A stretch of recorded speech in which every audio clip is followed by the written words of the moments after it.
ज्ञानाञ्जनशलाकया चक्षुरुन्मिलितं येन तस्मै श्रीगुरुवे नमः। नमो ओं विष्णुपदाय कृष्णपृष्ठाय भूतले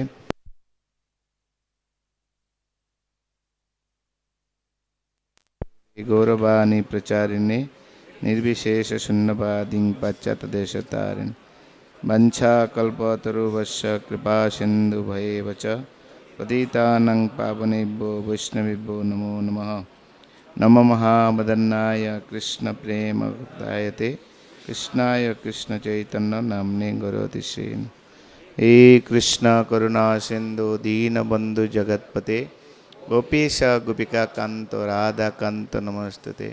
तप्त कांचन गौरांगी राधे वृंदावनेश्वरी वृषभानुसुते देवी प्रणमामि हरि। जय श्री कृष्ण चैतन्य प्रभु नित्यानंद श्री अद्वैत गदाधर शिवसदि गौरभक्त। हरे कृष्ण कृष्ण कृष्ण हरे हरे हरे राम राम राम। नमो विष्णुपदाय कृष्णपृष्ठाय भूतले श्रीमती भक्तिचारु स्वामिनिति नामिने स्निग्धचेतसुप्रणीतं भग्निनां चरसाप्रतं प्रभुपादगतप्राण नौमि भक्तिचारुप्रदं। नमो विष्णुपदाय कृष्णपृष्ठाय भूतले श्रीमती जयपताका स्वामिनिति नामिने नमाचार्यपदाय निताय कृपापदायिने गौरकथाधामदाय नगरग्रामतारिणे। तो आज के विशेष दिन ছিল ব্যাসদেব ওনার আবির্ভাব। তো ব্যাস আছেন আদি গুরু, সেই জন্য আজকের দিনটিকে গুরু পূর্ণিমা বলা হয়। তো সনাতন গোস্বামী তিনি ব্রজধামে সকলের গুরু ছিলেন, সকলেই মান্যতা করতেন সনাতন গোস্বামীকে। সেই জন্য আজকের দিনটিকে ওনাদের কাছে গুরু পূর্ণিমা। আর একটা নাম দেওয়া হয় এই পূর্ণিমার মুড়িয়া পূর্ণিমা। তো এই ব্রজবাসীরা আজকের দিনে সবাই মাথা নেড়া করবে, যারা সনাতন গোস্বামী সম্বন্ধে জানেন। এই মাথা নেড়া করে সবাই একসঙ্গে গোবর্ধন পরিক্রমা করবে আজকের দিনে, নাকি এই এটা বৃন্দাবনে দেখা যায়। সনাতন গোস্বামীকে এত মান্যতা দিতেন। সনাতন গোস্বামী সকলের প্রিয় ছিলেন। তো মহাপ্রভুর অভীষ্ট সিদ্ধি লাভ করার জন্য তারা এই জগতে আবির্ভূত হয়েছেন। সনাতন গোস্বামী পূর্ব জীবনে অর্থাৎ কৃষ্ণলীলাতে যে রূপমঞ্জুরির অত্যন্ত ঘনিষ্ঠ মঞ্জুরি ছিলেন তিনি। এখানে বর্ণনা করা রয়েছে গৌর গণোদ্দেশ দীপিকাতে, যিনি পূর্বে রূপমঞ্জুরির অতি প্রিয় রতি মঞ্জুরি ছিলেন এবং জ্ঞানীগণ নাম ভেদে যাকে লবঙ্গ মঞ্জুরি বলেন, তিনি কলিযুগে গৌরাঙ্গ লীলায় গৌরাঙ্গর অভিন্ন তনু গৌর সেবা কার্যানুরোধে ছিল সনাতন গোস্বামী নামে আবির্ভূত হয়েছেন। তো সনাতন গোস্বামী ওনারা 4 ভাই। 3 ভাইয়ের নাম আমরা জানি, কিন্তু এই বইয়ের মধ্যে আরেক ভাইয়ের নাম আমি আজকে জানলাম, যেটা ওনার নাম ছিল রঘুনন্দন। তো এটা সাধারণত চৈতন্য চূড়ামণিতে পাওয়া যায় না, কিন্তু এখানে এই বইয়ের মধ্যে বিভিন্ন শাস্ত্র থেকে হরেন্দ্রনাথ মুখোপাধ্যায়ের রূপ সনাতন গোস্বামী প্রবন্ধ থেকে এই কথার উক্তি পাওয়া যায়। চৈতন্য চৈতামৃতের মধ্যলীলাতে আর কিছু আভাস পাওয়া যায়। সনাতন গোস্বামীরা 4 ভাই।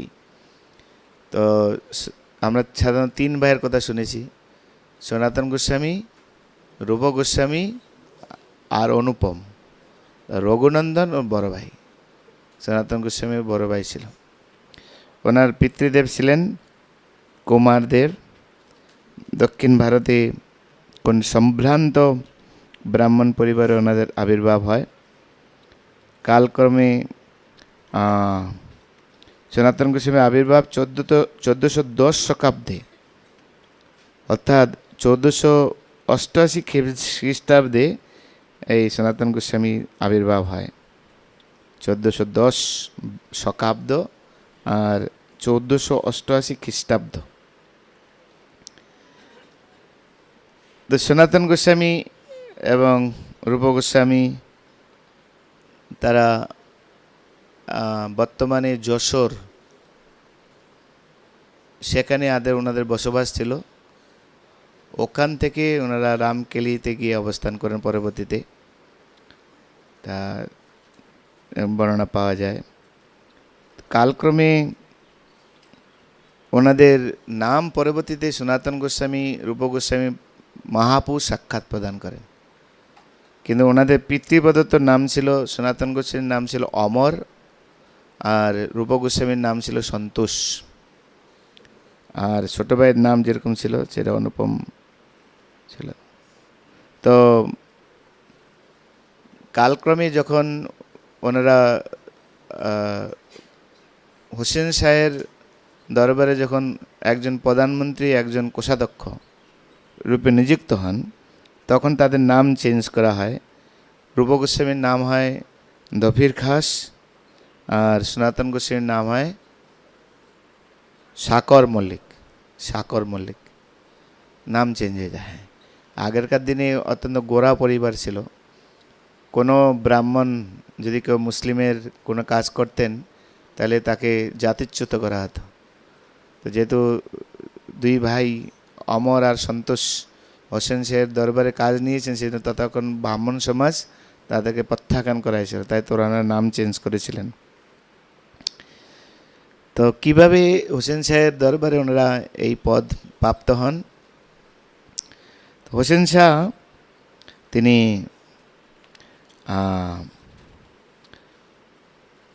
একসময় আগেরকার দিনে রাজরাজারা বড় বড় স্তম্ভ বানাতেন, ওই স্তম্ভের উপরে উঠে সব চারিদিকে লক্ষ্য রাখতেন। এরকম এখন বিভিন্ন জায়গায় রাজারা এসব করতেন। তো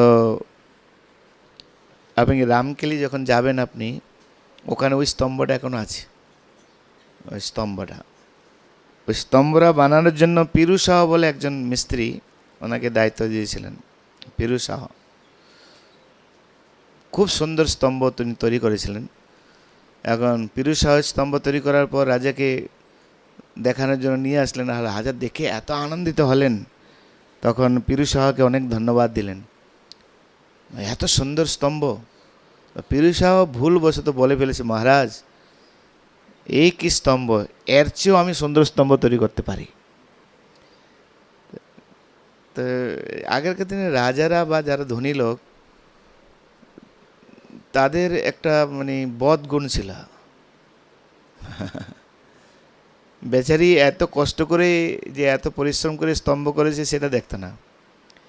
যেই বলেছে এর চেয়ে ভালো স্তম্ভ করে, তখন মনের মধ্যে চলে এসে, তার মানে তুমি অন্য কোথাও তুমি এর চেয়ে ভালো স্তম্ভ করেছ, তুমি আমারটা কেন করলে না হচ্ছে ভালো।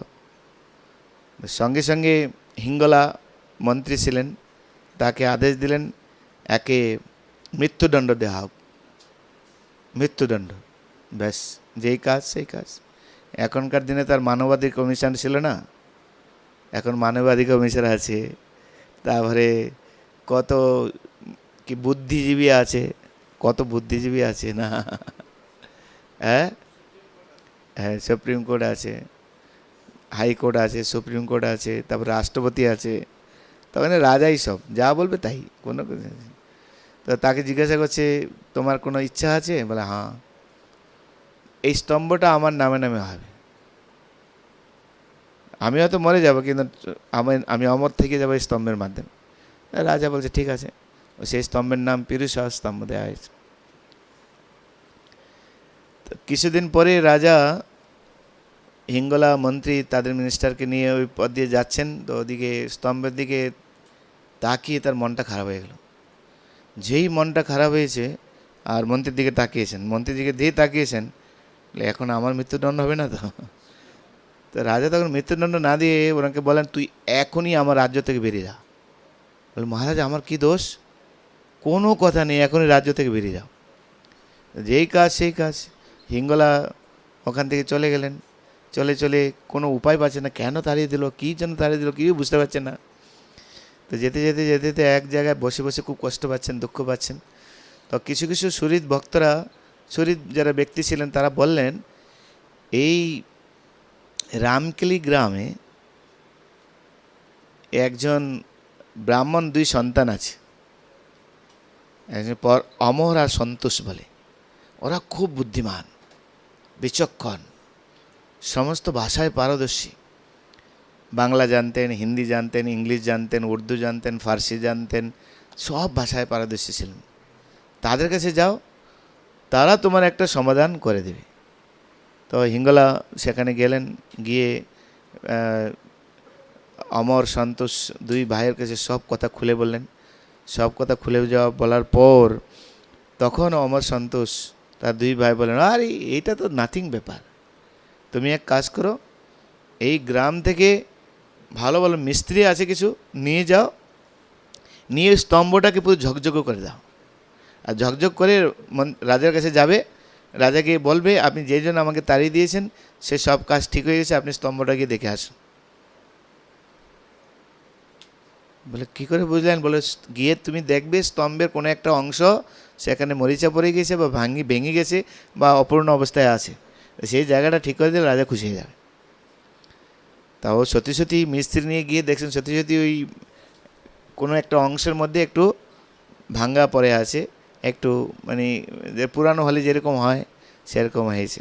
তখন সেই জায়গাগুলিকে মেরামত করে একদম ঝকঝক করে একদম তৈরি করে রাজার কাছে বড় সাহস নিয়ে গেলেন। গিয়ে বললেন, মহারাজ আপনি যেই জন্য আমাকে তাড়িয়ে দিয়েছেন সেই কাজ আমি কমপ্লিট করে এসেছি, আপনি গিয়ে দেখুন স্তম্ভ একদম পুরো চকচকে। তো রাজা মন্ত্রী মিনিস্টার দিয়ে এসে দেখছেন সত্যি সত্যি সব কিছু হয়ে গেছে। তখন তাকে জিজ্ঞাসা, তোমাকে তো আমি বলিনি কী জন্য আমি তাড়িয়েছি, তুমি কি করে বুঝলে? রাজা তো ঈশ্বরের অংশ না, রাজার মধ্যে খুব বিচক্ষণতা থাকে, বুদ্ধিমত্তা থাকে, সেজন্য রাজার মধ্যে সে বুদ্ধি ছিল। তখন সব ঘটনা খুলে বললেন যে রামকেলি গ্রামে অমর সন্তোষ 2 ব্রাহ্মণ সন্তান, তাদের কাছে গিয়ে আমি এই ঘটনা যখন খুলে বললাম তখন তারা নিমিষের মধ্যে বললো, রাজা নাথিং ব্যাপার, তুমি গিয়ে ওইটাকে ঠিক করে দাও, তাহলে রাজা সন্তুষ্ট হয়ে যাবে। তখন রাজা ভাবছেন যে এই মন্ত্রী আমার সঙ্গে সবসময় থাকে, আমি তাকে কী জন্য শাস্তি দিলাম তার কিছু বুঝতে পারল না, অথচ এদের সঙ্গে আমার কখনো সাক্ষাৎই হয়নি, ও কি করে আমার মনের কথা জানতে পারল? আমি কি তার মানে একে যদি আমার রাজ্যের মন্ত্রী মিনিস্টার করে দিই আমি, তাহলে আমার অনেক কার্য সিদ্ধি হবে। আর যেই কাজ সেই কাজ, লোক পাঠালেন, যাও 2 ভাইকে নিয়ে আসো ধরে। নিয়ে আসার পর হিঙ্গলাকে, এই বলরামকে ফোন করো, সজল বলরামকে ফোন করো, লিস্টটা পেয়েছি কিনা গুরুমাজের অফিস থেকে দেখো, তাদের করো ঝটাপট।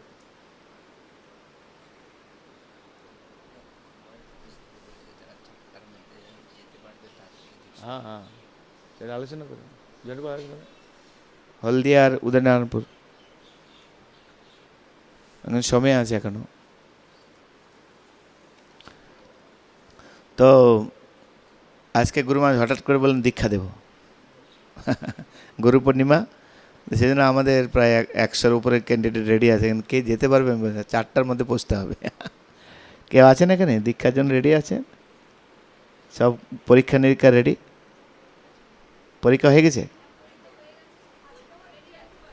হ্যাঁ,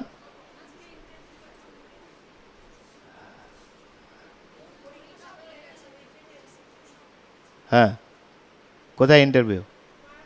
তো চলে যান, এখন দাঁড়িয়েছেন কেন? আগে ওই ইন্টারভিউ হয়নি তাহলে হবে না।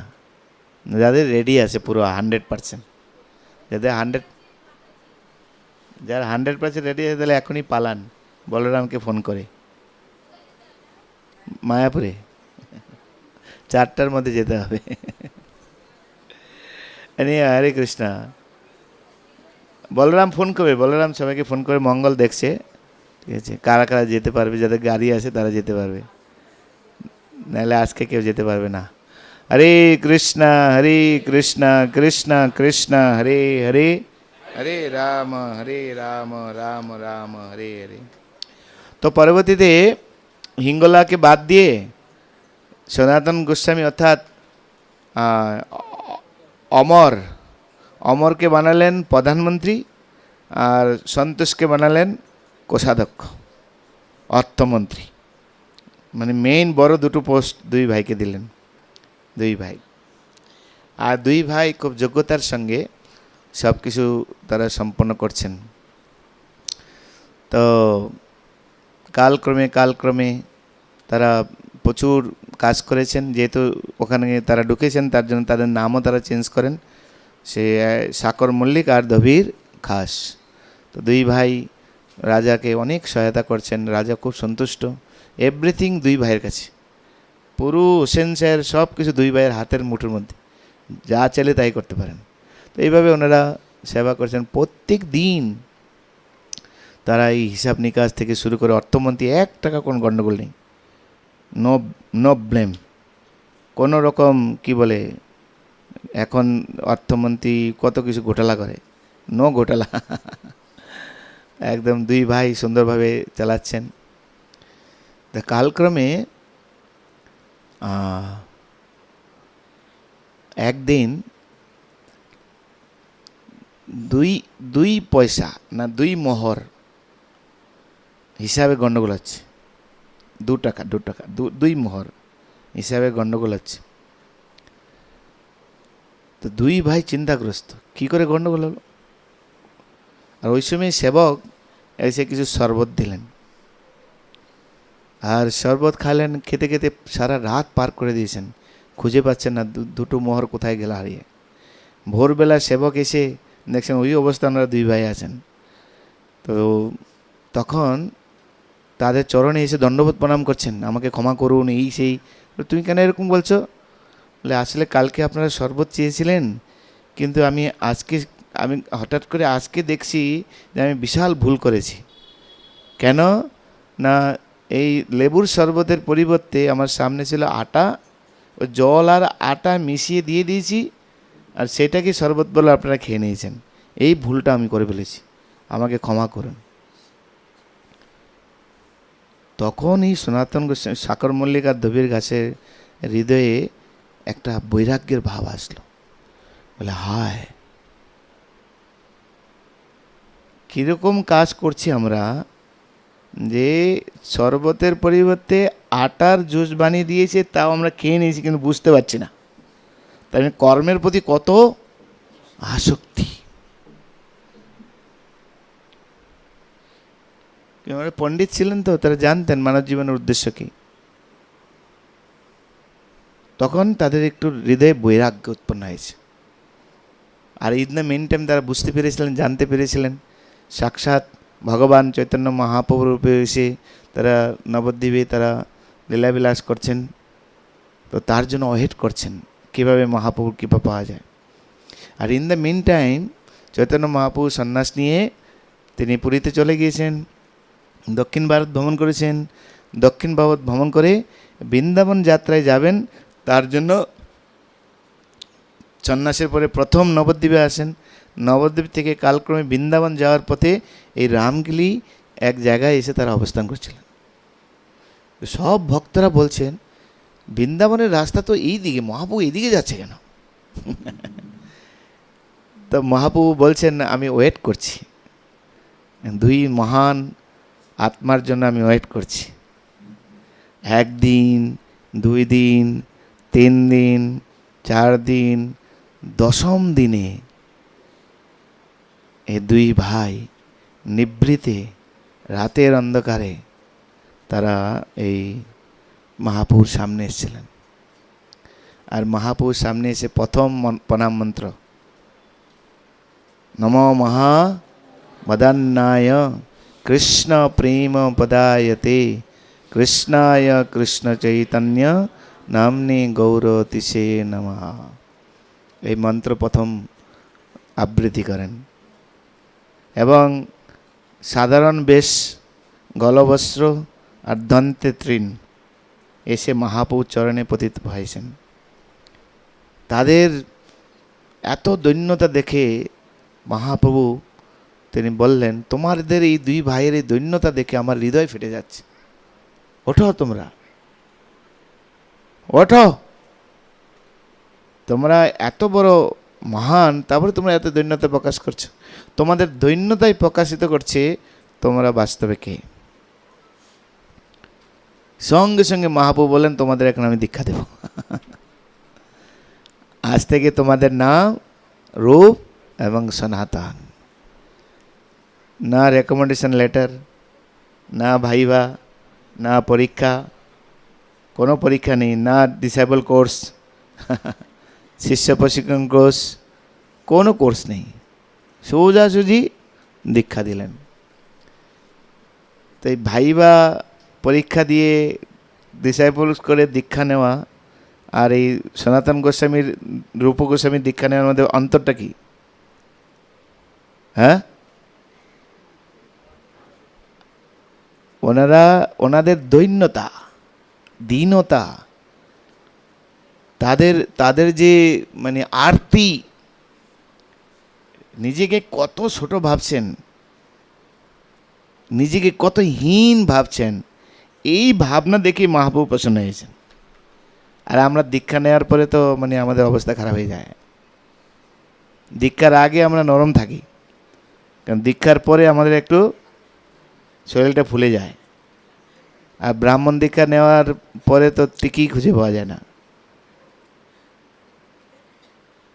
সেই জন্য দীক্ষা নেওয়ার আগে এই যে সনাতন গোস্বামীর যে ভাব, যে মুড, এইটাই হচ্ছে শিষ্যের মুড হওয়া উচিত। অত্যন্ত দৈন্যতা, নিজেকে অত্যন্ত দিনহীনভাবে মনে করবে, আপনাকে নীচ মনে করবে, অপর থেকে হীন মনে করবে, অন্যকে সম্মান দিবে। এটি হচ্ছে শিষ্যত্বের যোগ্যতা। আর এই যোগ্যতা যদি কোনো শিষ্যের মধ্যে না থাকে, তাহলে সে কখনো গুরুর কাছ থেকে কোনো কিছু পেতে পারবে না। তো এইভাবে সনাতন গোস্বামী, রূপ গোস্বামী নাম তারা প্রাপ্ত হলেন। অবশেষে মহাপ্রভু আলিঙ্গন করতে চাইলেন, কেন এত লোকের সামনে আলিঙ্গন করেননি। তাই তাদেরকে আশীর্বাদ করলেন, তোমরা যাও, ফিরে যাও, কৃষ্ণ অবশ্যই তোমাদেরকে অচিরাত উদ্ধার করবেন। আমি যখন বৃন্দাবন থেকে ফিরে আসব, বৃন্দাবন থেকে ফিরে যখন আমি আসব, তখন তোমাদের সঙ্গে আমার সাক্ষাৎ হবে। কিন্তু চৈতন্য মহাপ্রভু যখন তাদেরকে বিদায় দিয়েছেন, তখন সেই মুহূর্তে সনাতন গোস্বামী, রূপ গোস্বামী একটা কথা মহাপ্রভুকে বলছেন, মহাপ্রভু, এত লোক নিয়ে আপনি বৃন্দাবনে যাচ্ছেন, এটা কোনো বৃন্দাবন যাত্রা পরিপাটি নয়। চৈতন্য মহাপ্রভু সেই যাত্রায়, বৃন্দাবন যাত্রা ক্যান্সেল করেন। দুই ভাইকে কত গুরুত্ব দিতেন মহাপ্রভু, বিচার করুন, একটু বিচার করুন, কীরকম শিষ্য ছিলেন তারা, কত গুরুত্ব দিতেন, বিচার করে দেখুন। এইরকম শিষ্য হচ্ছে গুরুদেবের কাছে গর্ব। কালক্রমে তারা ওখান থেকে বাড়িতে গিয়েছেন। সেই সময় সুবুদ্ধি রায়, তিনি যখন জমিদার ছিলেন, তখন সেই সময় হোসেন শাহ সুবুদ্ধি রায়ের কাছে কাজ করতেন। তো সুবুদ্ধি রায় একটা ভুল করার জন্য হোসেন শাহ ভুল করার জন্য সুবুদ্ধি রায় তাকে চাবুক মেরেছিলেন। কালক্রমে হোসেন শাহ হয়ে যায় বাদশাহ, আর সুবুদ্ধি রায় হয়ে যায় বাদশার আন্ডারে। বিবাহ হয়েছে সুবুদ্ধি রায় হোসেন শাহের। তো একদিন রাত্রিবেলা তার পিঠে তার স্ত্রী অনেক দাগ দেখতে পান। এই দাগগুলি কিসের? না, আমি যখন কাজ করতাম, তা আমার মালিক আমার কিছু ভুলের জন্য আমাকে চাবুক মেরেছিলেন। কে তোমার মালিক ছিল? এই। যেই শুনেছেন সুবুদ্ধি রায়, তাকে ফাঁসিতে চড়াতে হবে, তাকে কালকেই ফাঁসিতে চড়াতে হবে। তুমি তাকে ফাঁসিতে না চড়াও, তাহলে আমি আত্মহত্যা করব। বালহাট, স্ত্রীহাট, রাজহাট বড় ভয়ঙ্কর। বালক যদি জিদ করে, সেখান থেকে তাকে মানানো বড় কঠিন। স্ত্রী যদি জিদ করে, তাকে মানানো বড় কঠিন। আর রাজা যদি জিদ করে, তাকে মানানো বড় কঠিন। এর তিনটে জিনিস থেকে সতর্ক থাকতে হবে আমাকে। যারা যারা জিদ না করে, সেই পরিস্থিতি রাখতে হবে। জিদ করলে অবস্থা খারাপ। এখন রাজা মানে কি করবে বুঝতে পারছে না, সঙ্গে সঙ্গে সনাতন গোস্বামীকে ডেকেছেন, অমরকে ডেকেছেন, অমর তাড়াতাড়ি আসো, উপায় নেই। সুবুদ্ধি রায় আমার মালিক ছিল, তাকে আমি কি করে মানে ফাঁসিতে চড়াতে পারি? ও একদিন আমার মালিক ছিল, ওর দৌলতে আজকে আমি মানে এই পর্যায়ে এসেছি, ওর কাছ থেকে শিখেছি অনেক রাজত্ব আমি, তাকে কী করে ফাঁসিতে চড়াবো? কিন্তু রানীর একদম মানে করা, তখন অমর একটা উপায় দিলেন যে কী করে সুবুদ্ধি রায়কে প্রাণদণ্ড থেকে বাঁচানো যায় আর রানীকেও সন্তুষ্ট করা যায়। তো তখন একটা পরামর্শ দিলেন, ওর ধর্মচ্যুত করা হোক, জাত নেওয়া হোক। তো রানী এতে খুশি হয়েছেন, হ্যাঁ এটা ঠিক আছে। কিন্তু এটা ওনার করার কোনো ইচ্ছা ছিল না, কিন্তু মনের দুঃখ। তাই ওই অনেক রাত হয়ে গেছে, রাত্রে ফিরে আসছেন, বৃষ্টি চলছে, বৃষ্টি হচ্ছে।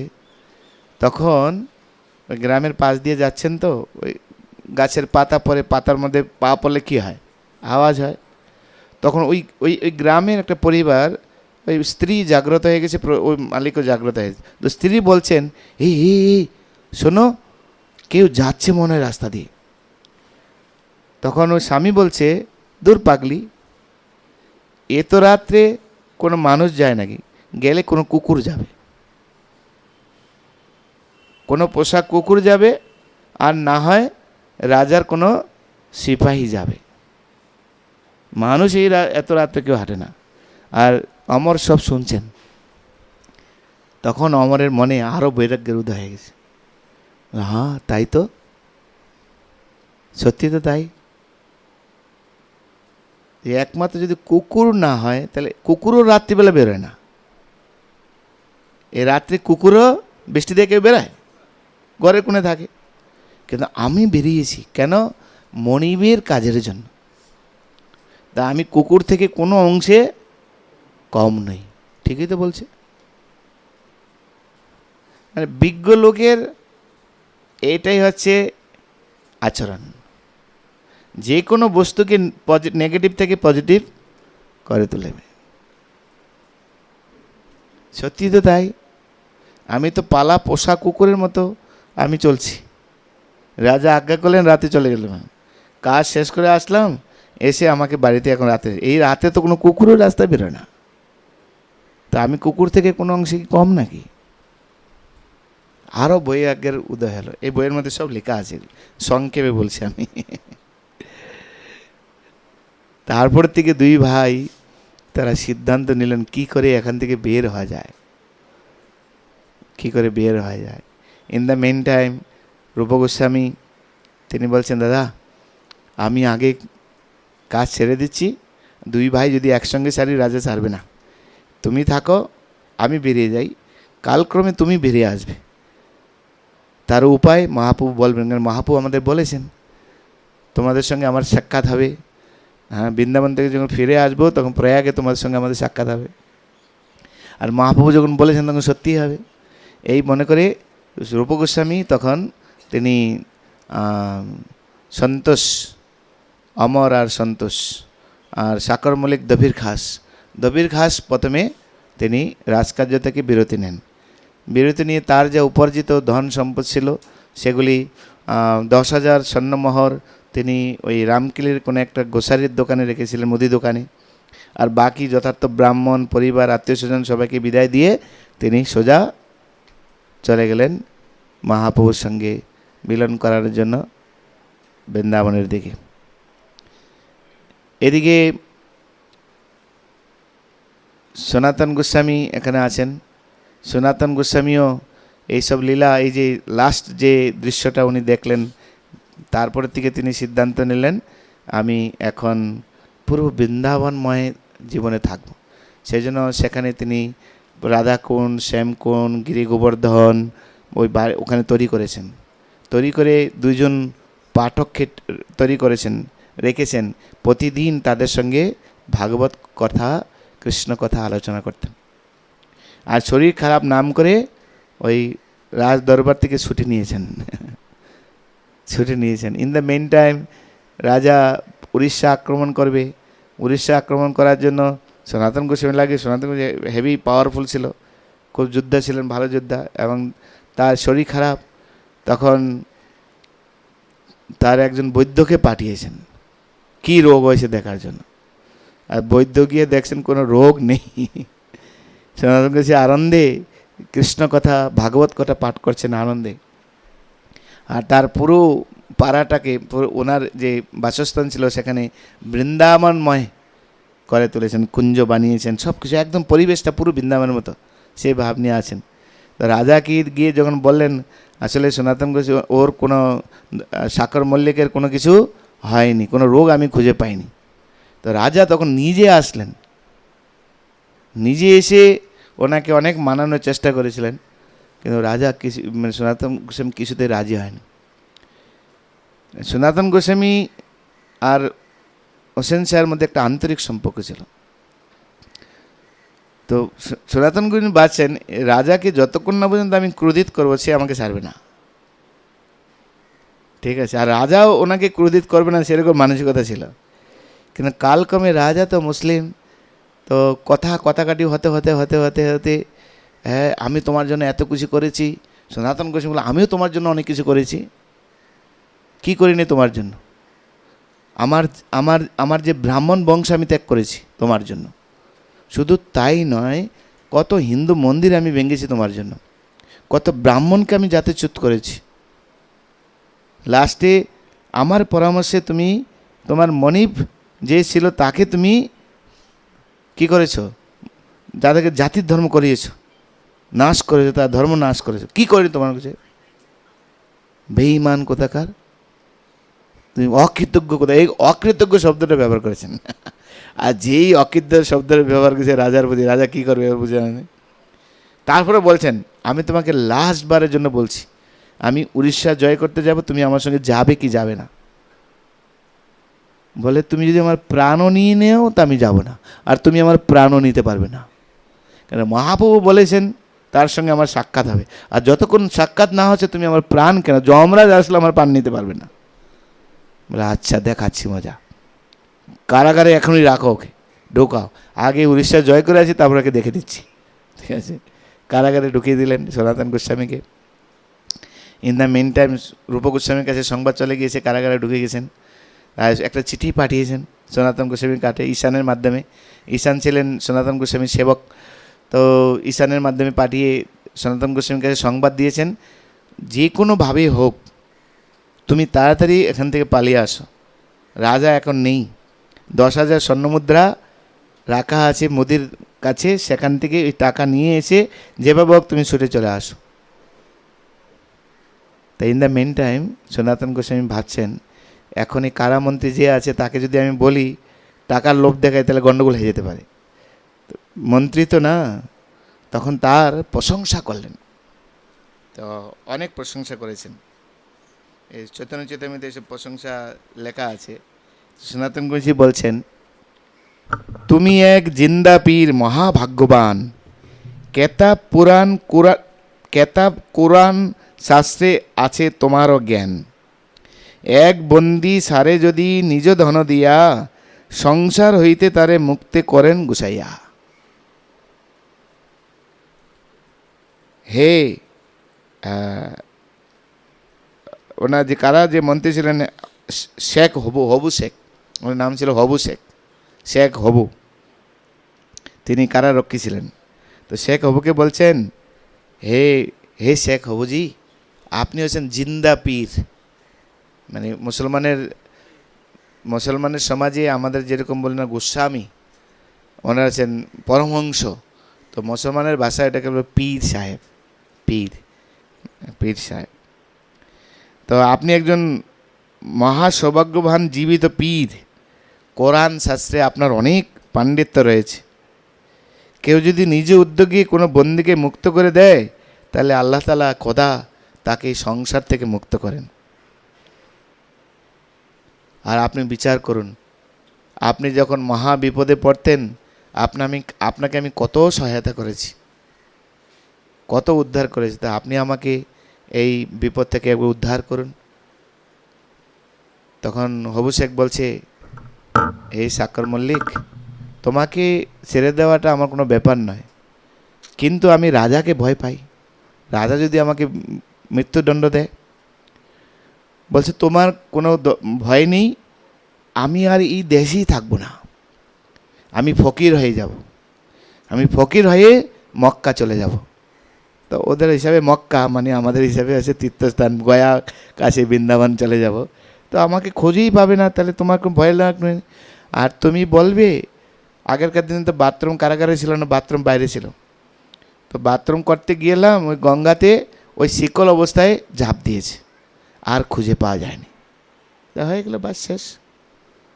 তবুও কিছু ছাড়ছে না। তখন ওই 5,000 স্বর্ণমুদ্রা তার সামনে রেখেছেন। 5,000 স্বর্ণমুদ্রা দেখে একটু লোভ হচ্ছে। অর্থের প্রতি কার লোভ নেই, তাই না? অর্থের জন্য লোক কি না করতে পারে, এই কলিযুগ হচ্ছে তার প্রমাণ।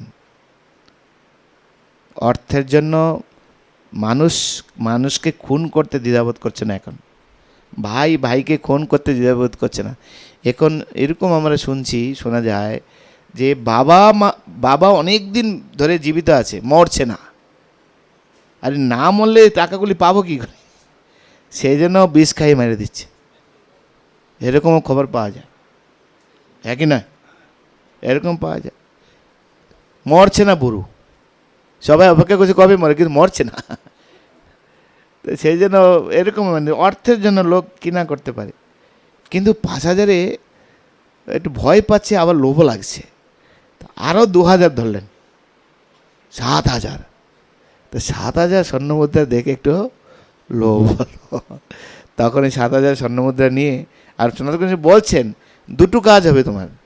এক, তোমার পুণ্য লাভ হবে, কারণ আমি তো ফকির হয়ে যাব, আর যেহেতু আমি ফকির হব তা আমি মুক্ত হয়ে যাব। তো আমাকে মুক্ত করার জন্য তোমাকে আল্লাহ তাআলা মুক্তি প্রদান করবে। এক, পুণ্য কাজ হবে, আর 2, তোমার অর্থ লাভ হবে। দুটোই লাভ, লোকসান কিছু নেই। তো সেভাবেই সনাতন গোস্বামীকে তিনি ছেড়ে দিলেন। আর ছেড়ে দেওয়ার পর সনাতন গোস্বামী সোজা ঈশানকে সঙ্গে করে নিয়ে মাত্র 8টি স্বর্ণমুদ্রা নিলেন পথে ব্যবহার করার জন্য, বাকি ওই মুদির কাছে পড়েছিল, নিয়ে সোজা চটলেন। পথে রাস্তা পেরোতে হবে, এক জঙ্গল পেরোতে হবে। তো সেখানে এক কি নাম যেন, নামটা মনে নেই, ওনার কাছে আশ্রয় নিয়েছেন, ওনাকে রিকোয়েস্ট করলেন। আর ওই গ্রামে যেই এই কাজ করে তার একটা গণক ছিল, গণক পথচারী যারা যাবে ও গুনে গুনে বলে দিবে তার কাছে কী কী আছে। তো এই সনাতন গোস্বামী আর ঈশান যখন ওই পথ দিয়ে যাচ্ছিলেন তখন বললেন, 2 জন পথিক আছে, তাদের মধ্যে অষ্টমোহর সোনা আছে। তো সন্ধ্যা হয়ে গেছে, উনি অপেক্ষা করছেন। তো তারা যখন আছেন, তারা জিজ্ঞাসা করছেন আজকে রাতে কোনো থাকা যায় কি না, বিশ্রাম, কালকে এই রাস্তা পেরোতে হবে। তখন বলছি ঠিক আছে আমাদের বাড়িতে থাকুন। নিয়ে গিয়েছেন, খুব আদর আপ্যায়ন করছেন, খুব যত্ন করছেন। তো সনাতন গোস্বামী তো রাজমন্ত্রী, তো অতি ভক্তি চোরের লক্ষণ। নিজের অবস্থার থেকে যখন বেশি কেউ ভক্তি দেখাতে যাবে, তার মানে বুঝতে হবে যে ওর পিছনে কিছু স্বার্থ রয়েছে। তখন সনাতন গোস্বামী, ঈশান তোমার কাছে কিছু আছে? সনাতন গোস্বামী জানে না যে ও স্বর্ণমুদ্রা নিয়ে এসছে। তোমার কাছে কিছু আছে? বলে হ্যাঁ। একবার 2 হাত তুললেন সকলে, হরে কৃষ্ণা হরে কৃষ্ণা কৃষ্ণা কৃষ্ণা হরে হরে, হরে রাম রাম রাম হরে হরে। ঈশান তোমার কাছে কিছু আছে? বলছে হ্যাঁ, আমার কাছে 7 মোহর সোনা আছে। বল দাও দাও দাও, 7 মোহর সোনা দাও। তো 7 মোহর সোনা নিয়ে ওই গৃহের মালিক তার কাছে গিয়ে বলছেন, এই স্বর্ণমুদ্রা আপনি রাখুন, আর আমাকে এই এই এই কঠিন রাস্তাটা আমাকে একটু পার করার ব্যবস্থা করে দেন। তখন সেই ব্যক্তি বললেন, আরে এই স্বর্ণমোহরের জন্যই তো তোমাকে আমরা এত আদর আপ্যায়ন করছি। আজ রাতে তুমি যদি না দিতে, আজ রাতে তোমাদের মেরে ওই স্বর্ণমুদ্রা নিতাম। তোমাদের কাছে 8 মোহর সোনা আছে, 7 মোহর তো দিলে, আর 1 মোহর তোমাদের কাছে আছে। বলে ঠিক আছে, তুমি যে স্ব ইচ্ছায় দিয়েছ, আমি এটা নেব না। মানে ডাকাতেরও, চোরেরও একটা ধর্ম ছিল। আর এখন এরকম দেশ হয়ে গেছে, চোরেরও কোনো ধর্ম নেই। চুরি করবে, বাটপারি করবে, আবার বড় বড় কথা বলবে, চোরের মায়ের বড় গলা। এই কলিযুগে এটা সম্ভব। দেখবেন যারা আধার্মিক, যারা ঘমণ্ডি, ঘমণ্ডি বলতে নাকি অহংকারী, তাদের দেখবেন ডাট ভাট কি। আর যারা সাধু তারা সবসময় নিরীহ চুপচাপ থাকে, বেশি কিছু বলে না।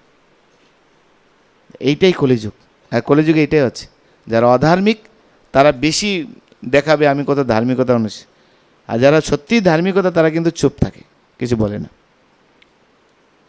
আগেরকার দিনে একটা চোর ডাকাতের একটা নীতি ছিল, আর এখন কোনো নীতি বলে কিছু নেই, কেননা ধর্মজ্ঞানটা নেই। তো সনাতন গোস্বামী বলে, না না না না, আপনি যদি এগুলি না নেন, কেউ হয়তো আমাদেরকে আবার এরকমভাবে মারে নেবে, তা আপনি দয়া করে রাখুন, আমাদেরকে পার করে দেন। খুব খুশি হয়েছেন আনন্দ সহকারে। আর সেই রাত্রিতেই উনি পার করবেন। আর সনাতন গোস্বামী এসে ঈশানকে বলছেন, তোমার কাছে আরও একটা স্বর্ণমোহর আছে না? বলছে হ্যাঁ, এটা নিয়ে তুমি বাড়ি চলে যাও, তোমাকে আমার সাথে যেতে হবে না। ওখান থেকে ঈশানকে পাঠিয়ে দেন। আর সনাতন গোস্বামী গিয়ে এখানে কোথাও একটা উড়িষ্যার কোনো প্রদেশে কোন জায়গায় একটা উঠে, ওনার যে ভগ্নিপতি বাড়ি আছে সেখানে গিয়ে ওঠেন। সেখান থেকে উনি থাকেন, এত ঠান্ডা তখন। ভগ্নিপতি একটা কম্বল, ঘোট কম্বল সনাতন গোস্বামীকে একটা উপহার দিলেন। আর সেই ঘোট কম্বল গায়ে দিয়ে মহাপ্রভু যে প্রয়াগে উপস্থিত ছিলেন, সেই প্রয়াগে গিয়ে সেই তপন মিশ্রের খুঁজতে খুঁজতে তপন মিশ্রের বাড়িতে তখন মহাপ্রভু উপস্থিত ছিলেন। তো সেখানে বাইরে গিয়ে সনাতন গোস্বামী বসে আছেন। তারপরে সেখানে কত লীলা হলো আমরা জানি। মহাপ্রভু তপন মিশ্রকে বললেন যে বাইরে একজন দরবেশ বসে আছে, তাকে, বাইরে একজন মহান ভক্ত এসে তাকে নিয়ে আসো। তপন মিশ্র গিয়ে দেখছেন একজন বড় দাড়ি, কেন মালদা থেকে মানে বৃন্দাবন যেতে হবে। আগেরকার দিনে তো, এখনকার দিনে তো ট্রেন ছিল না, একটা টিকিট কাটবে, ফ্লাইটে চলে যাবে দিল্লি থেকে বৃন্দাবন চলে, এরকম তো ছিল না। তো হেঁটে হেঁটে যেতে হতো। তো হেঁটে হেঁটে কত মাস লাগবে চিন্তা করুন। পুরীতে যেতে আমার 1 মাস লাগতো।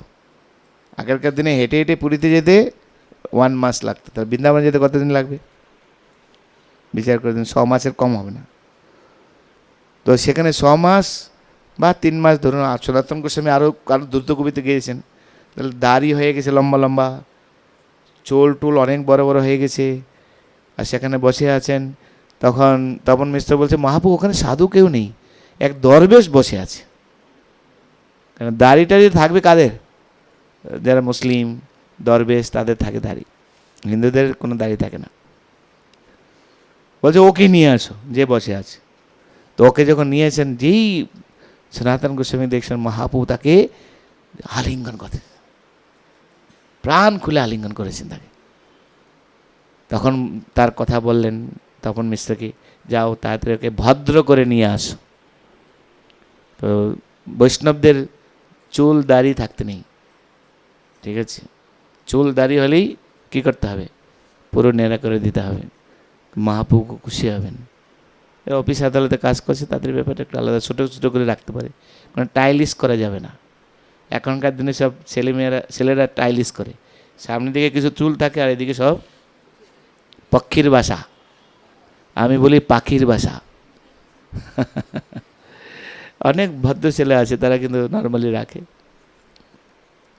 তো এইভাবে চৈতন্য মহাপ্রভু সেখানে তার সঙ্গে, ওখানে চৈতন্য মহাপ্রভু সনাতন গোস্বামীকে সেখানেই এই ভক্তির সার তত্ত্ব বর্ণনা করেন। মহাপ্রভুর কাছ থেকে সে শিক্ষা নিয়েই এই সনাতন গোস্বামী ভক্তিরসামিত সিন্ধু আদি গ্রন্থগুলি আমাদেরকে প্রদান করেন। দেখুন, তো রূপ গোস্বামী রূপশিক্ষা, সনাতন শিক্ষা, এই প্রয়াগেই মহাপ্রভু তাদেরকে প্রদান করেন। সনাতন কে আমি কেনে আমায়, যারে তাপত্রয়, ইহা মুই নাহি জানি কেমনে মোর হীন হয়, ইত্যাদি ইত্যাদি বিচার করে দেখুন। তো এইভাবে পরবর্তীতে ছিল সনাতন গোস্বামী কীভাবে মহাপ্রভু তাকে আদেশ দেন বৃন্দাবনে যাও, বৃন্দাবনে গিয়ে সেখানে তারা কিভাবে তারা জীবনযাপন করতেন। তারা গাছতলায় থাকতেন, সনাতন গোস্বামী গাছতলায় থাকতেন, অল্প পরিমাণ জীবন ধারণ করার জন্য যতটুকু প্রয়োজন ততটুকু আহার করতেন, তাও কি যা পাবে তাই। নিদ্রাহার বিজিত কি নিদ্রা আহার বিহারক আদি বিজিত না, নিদ্রা আহার তারা ত্যাগ করেছেন, তারা শারীরিক ভূষণ সব ত্যাগ করেছেন, এই যা পেতেন তাই করতেন, এরকমভাবে তারা করেছেন। তার আগে অনেক লীলা। মহাপ্রভু সনাতন গোস্বামী মুখের দিকে না তাকিয়ে তার কম্বলটার দিকে তাকাচ্ছেন। সনাতন গোস্বামী বুঝতে পেরেছিলেন মহাপ্রভু আমার দিকে না তাকিয়ে কম্বলের দিকে কেন তাকাচ্ছে। সঙ্গে সঙ্গে সনাতন গোস্বামী তিনি কি করলেন, ওই দশাশ্বমেধ ঘাটে গেলেন, গিয়ে এক ভিখারি ছিল যারা, তারা কাঁথা শুকাচ্ছিল রোদ্রের মধ্যে, তাদেরকে বললেন, ভাই আমার এই কম্বলটা নেও, তোমার এই সেরা কাঁথাটা আমাকে দাও। বলে, আপনি ইয়ার কি করছেন? বলে, না ভাই সত্যি ইয়ার কি করছি না, তুমি যদি দাও আমার খুব উপকার হবে। তা বলছে, হ্যাঁ ভালো তো, নতুন কম্বল নিয়ে, এত ভোট কম্বল মানে দামি কম্বল, চেহারা কাঁথা নেবে, অসুবিধা কোথায়। তারা বলছে ঠিক আছে তাহলে দেন। ওইটা নিয়ে ওই সেরা কাঁথা নিয়ে গায়ে দিয়ে মহাপ্রভুর কাছে গিয়েছেন। তো মহাপ্রভু ওইটা দেখে খুব খুশি হয়েছেন।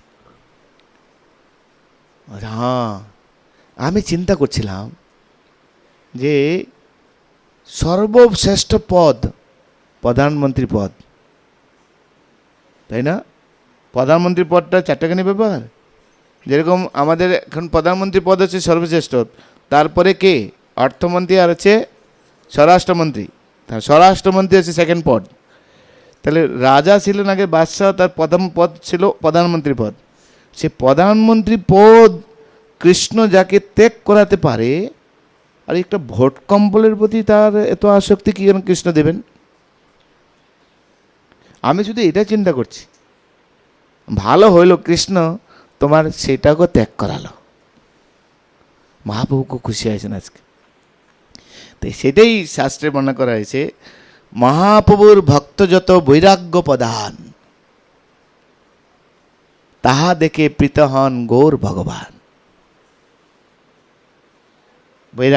বৈরাগ্য বাণী হচ্ছে ভালো না খাইবে, ভালো না পড়িবে, অন্তরেতে সদা রাধা কৃষ্ণ সেবিবে।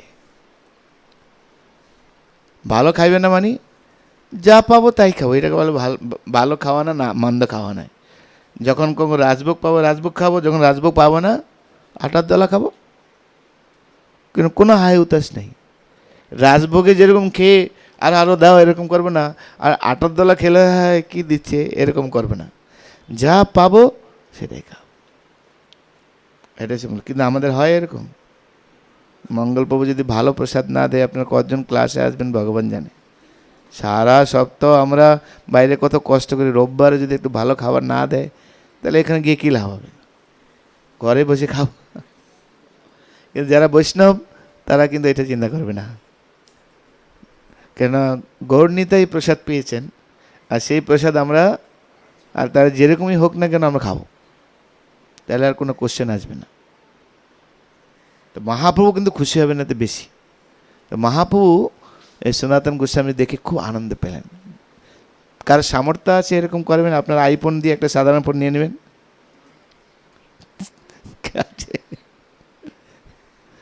কে আছেন শীতকালে ভালো শাল দেখবেন, আর কারো খারাপ খারাপ মানে চাদর দেখবেন, ওটাকে বলে এটা নিয়ে আমাকে এটা দাও,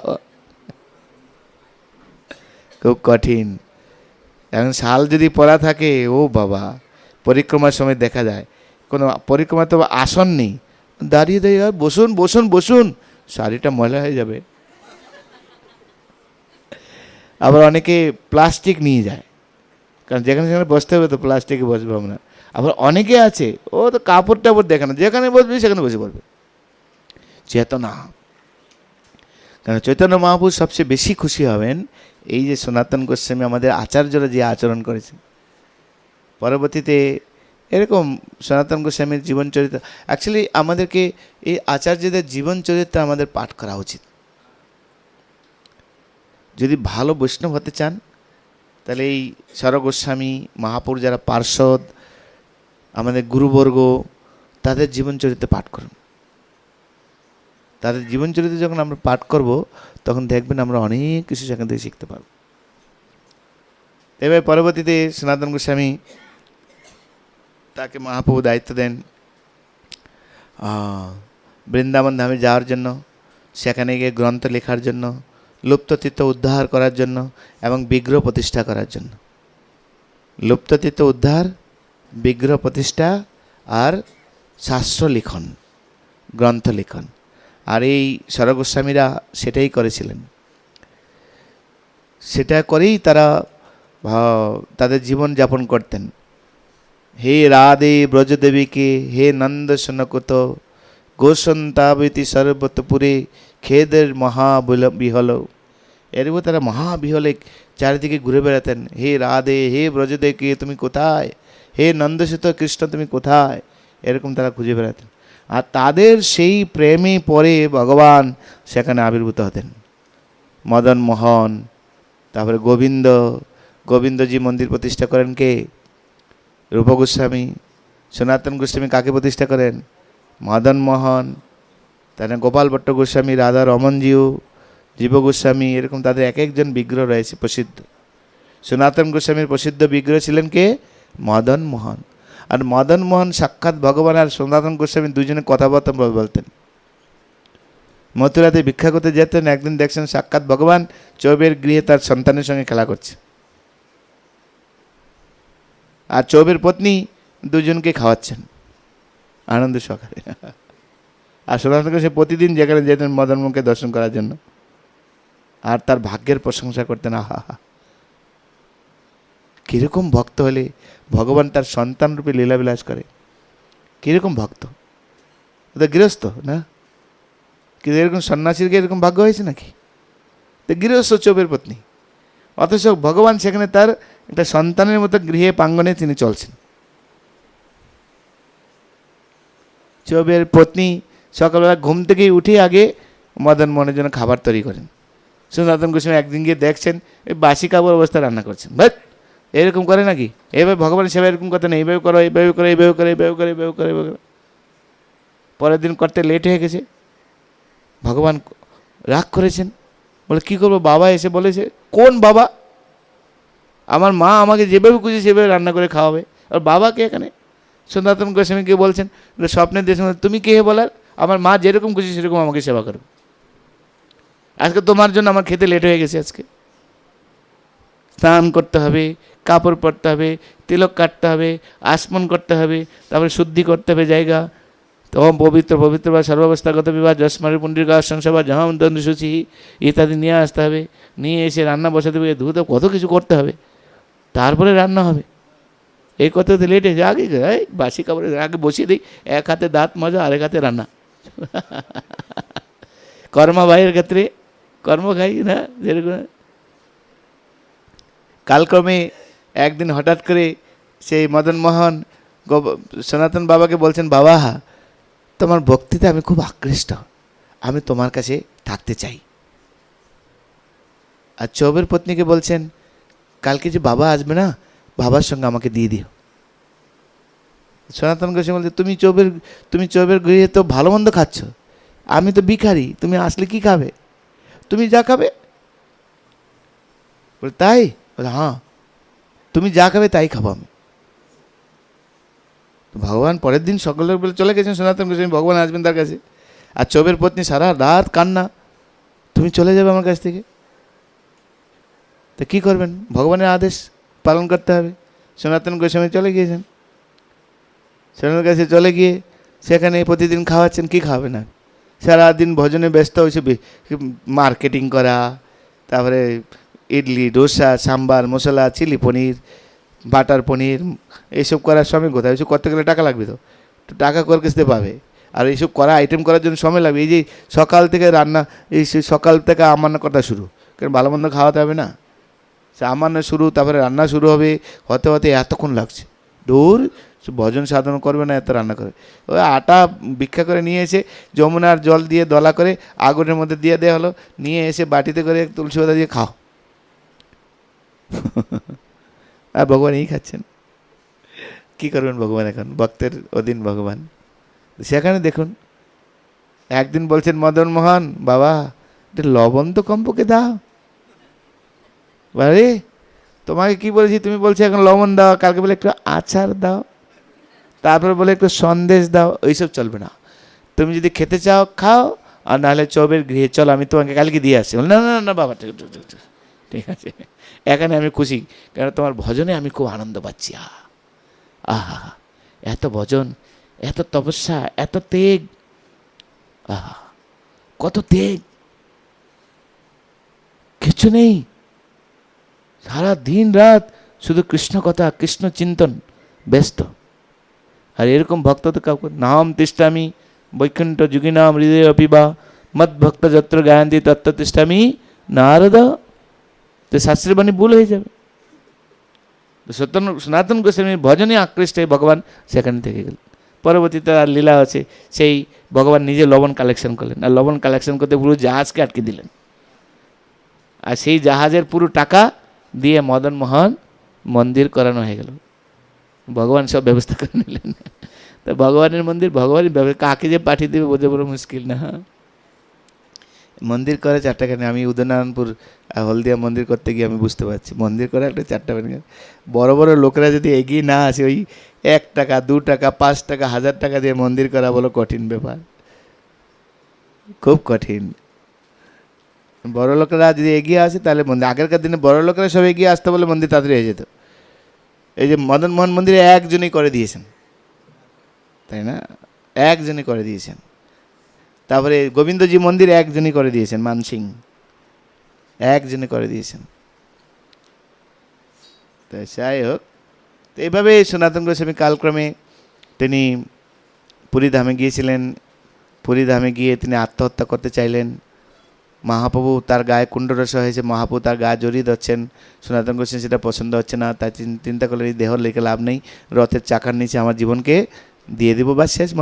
মহাপ্রভু আমাকে আর ধরতে হবে না। তখন মহাপ্রভু বুঝতে পারলেন, বলে দীক্ষাকালে শিষ্য করে আত্মসমর্পণ। যেদিন তোমাকে আমি দীক্ষা দিছি, দেহটা তার তোমার নয়, দেহটা কার? আমার দেহ। তাহলে আমার দেহ তুমি ত্যাগ করার অধিকারকে তোমাকে কে দিয়েছে? সেই জন্য মনে রাখবেন, যখন দীক্ষিত আমরা হয়ে যাই, এই শরীর আর আমাদের থাকে না। কার হয়ে যায়? গুরুদেবের সম্পদ হয়ে যায়। তাই এই শরীরকে যত্ন নেওয়া আপনার দায়িত্ব, রক্ষণাবেক্ষণ করা আপনার দায়িত্ব, অবহেলা করা আপনার কখনো উচিত নয়, কেন গুরুদেবের সম্পদ। এই চেতনা যদি থাকে, তখন আমাদের চেতনা অনেক বর্ধিত হবে। সনাতন গোস্বামী কত শিষ্টাচার পরায়ণ ছিলেন। পুরীধামে এসেছেন, মহাপ্রভু ডেকেছেন টোটা গোপীনাথে যাবেন, সমুদ্র পথে হেঁটে হেঁটে গিয়েছেন, পায়ে খোসা পড়ে গিয়েছে। মহাপ্রভু জিজ্ঞেসেন, কেন তুমি রাজপথে আসলাম? বলে, রাজপ্রভু আমরা তো যবন, কেন যবন কুলে কাজ করি, মানে যবন হয়ে গেছি, তা কী করে রাজপথে আসবো? আমাদের দর্শন করলে পাপ। এত বড় মহাপ্রভু, তাকে অভিন্ন দেহ রূপে ভাবেন। মহাপ্রভু যাকে আলিঙ্গন করার জন্য আকাঙ্ক্ষা করেন, সেই ভক্ত কি ভাবছেন? আর আজকে যদি আমাদের গুরু মহারাজের সঙ্গে ডাইরেক্টলি কানেকশন থাকে, তখন শিক্ষাগুরু সব বুড়ো আঙ্গুল, হয় না? ভাগবত মহারাজের সঙ্গে যার সম্পর্ক ভালো, তখন অন্যান্য যারা নিচের লোক আছে তাদেরকে কার সঙ্গে সম্পর্ক? ভাগবত মহারাজের সঙ্গে। হয় কি না? হয় কি না বলেন? কিন্তু সনাতন গোস্বামী মুড কি চিন্তা করে দেখুন। বৈষ্ণব 4 টাকানি ব্যাপার নয়।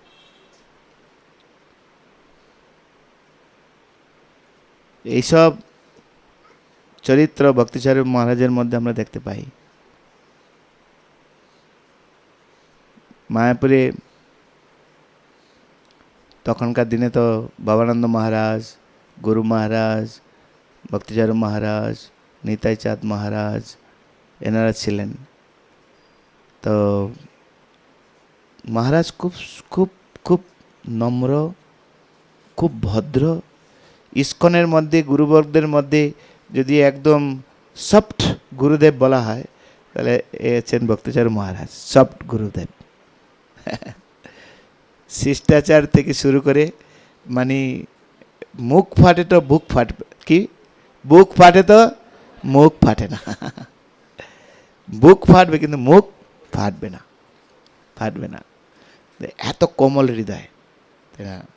প্রভুপাদের লীলাতে দেখা যায় এবং ওনার ব্যক্তিগত জীবন চরিত্রে দেখা যায় কোনো কারণে কথা কাটাকাটি হয়েছে সিদ্ধান্ত নিয়ে বা আচরণ নিয়ে।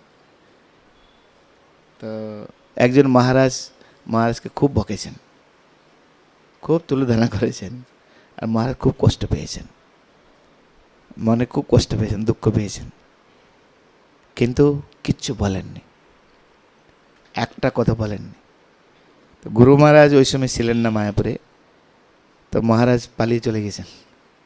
আর ওই সময়ই ওনার বাবা ফোন করেছে, তোর এক ভাইয়ের বিবাহ, তো সেখানে তোকে একটু আসা দরকার, তুমি একবার এসে দেখা করে যাও।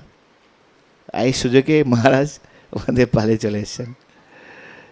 তো গুরু মহারাজ এসে যখন শুনলেন যে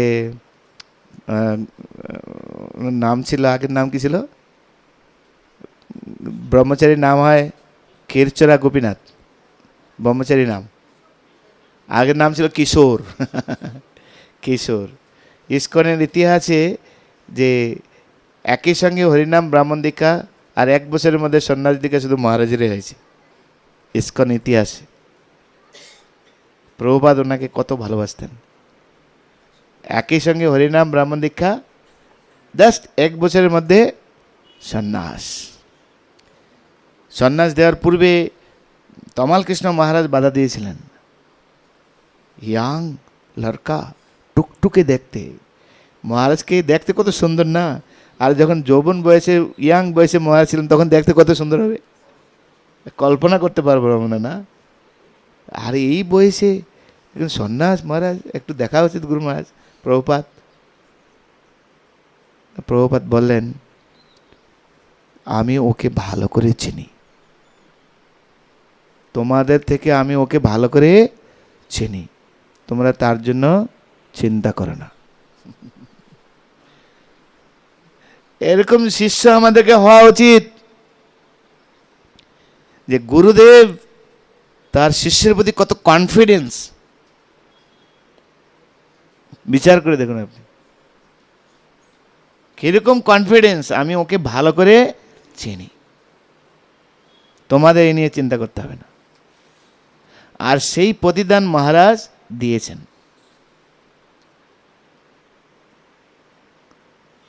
সেদিন দেখবেন মহারাজের প্রবচনের মাধ্যমে ছিল প্রভুপাদের কে প্রতিষ্ঠা মহারাজ বেশি করেছেন। যে কোনো জায়গায়, সেজন্য মহারাজ যখনই দীক্ষা দেন উনি কয়েকটা কথা বলেন। দীক্ষা দিতেন যখন, তুমি কয়েকটা কথা বলতেন। প্রথমে বলতেন যে তুমি প্রতিজ্ঞা করো তুমি ইস্কনকে কোনো দিনের জন্য ছাড়বে না, প্রতিজ্ঞা করাতেন। আর প্রভুপাদকে সবসময় প্রতিষ্ঠা করবে, যা কিছু করবে প্রভুপাদকে কেন্দ্র করে করবে। মহারাজ এই কথাগুলি বেশি বলতেন সবসময়। সেই জন্য ওনার প্রবচনের মাধ্যমে আমরা প্রভুপাদ সম্বন্ধে অনেক কিছু জানতে পাই। মহারাজই বলছিলেন যে যেরকম যীশুখ্রিস্ট যখন ছিলেন তখন তাকে কেউ বুঝতে পারেনি, তার শিষ্যরা কয়েক টাকার মুদ্রার বিনিময়ে তাকে বিক্রি করে দিয়েছিল। শিষ্যরা তাকে বিক্রি করে দিয়েছিল। কোথায় লুকিয়েছিলেন, কিছু মুদ্রার বিনিময়ে তারা ধরিয়ে দিয়েছিলেন, এখানে আছে। তারপরে তাকে মৃত্যুদণ্ড দেওয়া হয়। কিন্তু 2000 বছর পূর্বে আজকে যীশুখ্রিস্ট নিয়ে সবাই মাতামাতি করছে, তাই না? কিন্তু যীশুখ্রিস্টের অবদান কী ছিল? শুধু তিনি বলেছিলেন কাউকে হত্যা করে না। কিন্তু প্রভুপাদ কি করেছেন বিচার করে দেখুন। প্রভুপাদ যা করেছেন তা আরো হাজার হাজার গুণ বেশি। এখন লোক হয়তো বুঝতে পারছে না, বেশি বুঝতে পারছে না, অল্প কিছু মুষ্টিমেয় লোক বুঝতে পেরেছে। কিন্তু সেটা যখন 2000 বছর পেরোবে, শিল প্রভুপাদ কি, শ্রী নিতাই গৌর সুন্দর কি, কিন্তু সেটা যখন 2000 বছর পেরোবে প্রভুপাদ আজকে গত হয়েছেন কত বছর হলো? 1977। 77 গত হয়েছে, 1966 থেকে এই সময় পর্যন্ত ধরুন আপনি কত বছর? ইস্কনের 53 বছর না 54 বছর চলছে ইস্কনের বয়স। তো এই 53-55 বছরে আজকে সারা বিশ্বের কি পরিস্থিতি? হ্যাঁ, না কোনো কান্ট্রি নেই যেখানে আজকে ওই কৃষ্ণ নাম হচ্ছে না, যেখানে রথযাত্রা অনুষ্ঠান হচ্ছে না, জগন্নাথ বলদেব সুভদ্রা মারেন নেই, এমন কোনো কান্ট্রি নেই। আর সেটা যদি আরও 100 বছর ধরে আপনি ধরেন তাহলে কী হবে আপনি বিচার করুন। বিচার করুন, আজ থেকে 30 বছর আগে কলকাতাতে আমরা ঢুকতামই না প্রচার করার জন্য। 94, 95 ওই সময় আমরা ঢুকতামই না এখানে, কেন রাস্তাঘাটে লোক টিটকারি করতো। কল্যাণীতে তো আমাকে এই এরকম ধরে অফিস থেকে বের করে দিয়েছে, এরকম ধরে অফিস থেকে বের করে দিয়েছে। আর রাস্তাঘাটে যেতে লোক টিকিট আনতো, সে কলকাতায় আমরা ভয়ে ঢুকতাম না, এখানে প্রচার করে নাকি। গৌরকিশোর দাস বাবাজি মহারাজের সময় গৌরকিশোর দাস কলকাতায় পা রাখতেন না, কলির শহর। কিন্তু আজকে কলকাতায় কয়েক হাজার হাজার ভক্ত আছে, হ্যাঁ কি নয়? তো এটাকে আরও 50 বছর এগিয়ে নিয়ে যান সামনের দিকে, কি হবে কল্পনা করুন। আর 2000 বছর জন্য সারা হিন্দু সব ভক্ত হয়ে যাবে, এমনকি জবন টবন সবাই ভক্ত হবে, দেখুন না। তাই প্রভুপাদ যে কি করে গিয়েছেন, যত দিন যাবে লোকেরা তত উপলব্ধি করবে। মহারাজ এই কথা বলেছেন, ওনার উপলব্ধি। প্রভুপাদের প্রতি কত প্রাণ ছিলেন তারা, এবং মহারাজের ধৈর্য কত ছিল, কিচ্ছু বলতেন না কাউকে। সেজন্যই মহারাজ এই বৈষ্ণব সদাচার গ্রন্থটা লিখেছেন, ওনার পক্ষে সম্ভব ওই বৈষ্ণব সদাচার গ্রন্থ লেখা। একসময় প্রভুপাদ কিছু জুস চেয়েছেন, জুস, তো দুর্ভাগ্যবশত কিচেনে ওটা ছিল না। তো মহারাজ বাইরে থেকে ফল নিয়ে আসলেন, ফল নিয়ে এসে আমান্য করলেন, জুস বের করলেন, যে জুসের গ্লাস নিয়ে প্রভুপাদের ঘরে গেলেন। ও বলছেন আমি খাবো না, নিয়ে চলে যাও তুমি এখান থেকে। মহারাজ দাঁড়িয়ে আছে, চুপ করে দাঁড়িয়ে আছে, মাথা নিচু করে। তোমাকে বলছি আমি খাবো না, এখান থেকে নিয়ে চলে যাও। চুপ করে বসে, কিছু বলছেন না, দাঁড়িয়ে আছে। এরকম 2-3 বার প্রভুপাদ বলেছেন, মহারাজ চুপ করে দাঁড়িয়ে আছে। তারপরে প্রভুপাদ ক্রোধ শান্ত হলো, গ্লাসটা নিলেন, পান করলেন, পান করে বললেন, আমি তোমাদেরকে খুব বকি না? আমি চিন্তা করছি যে মহারাজ যদি যখন পালিয়ে চলে যেতেন তাহলে প্রভুপাদ তো আরও বেশি রাগ করতেন। তাহলে মহারাজ প্রভুপাদের মনোভাব জানেন, যে প্রভুপাদ পরীক্ষা করছেন তাদেরকে আমার প্রতি কতটুকু ভালোবাসা রয়েছে, প্রেম রয়েছে। এইটা হচ্ছে প্রেমের স্বভাব। প্রেমের স্বভাব হচ্ছে যাকে ভালোবাসা হয় তাকে বেশি তার মধ্যে অভিমান থাকে, কিন্তু সেই অভিমান যদি অপরপক্ষ না বুঝতে পারে তখনই প্রেমে ফাটল ধরে। কিন্তু মহারাজ আর প্রভুপাদের মধ্যে যে প্রেমের সম্বন্ধ, সেটা অটুট বন্ধন ছিল, তাই একে অপরকে তারা বুঝতে পেরেছিলেন। সেই জন্য মহারাজকে এত বকা সত্ত্বেও মহারাজ ওখান থেকে যাননি, কেননা মহারাজ উপলব্ধি করেছেন। তিনি প্রভুপাদকে বলেছেন, পরবর্তীতে প্রভুপাদ যখন জিজ্ঞাসা করলেন যে আমি তোমাদেরকে খুব বকি না, তখন মহারাজ বলছিলেন, প্রভুপাদ সব কিছু ছেড়ে আপনার শ্রী চরণ কমলে আমরা এসেছি।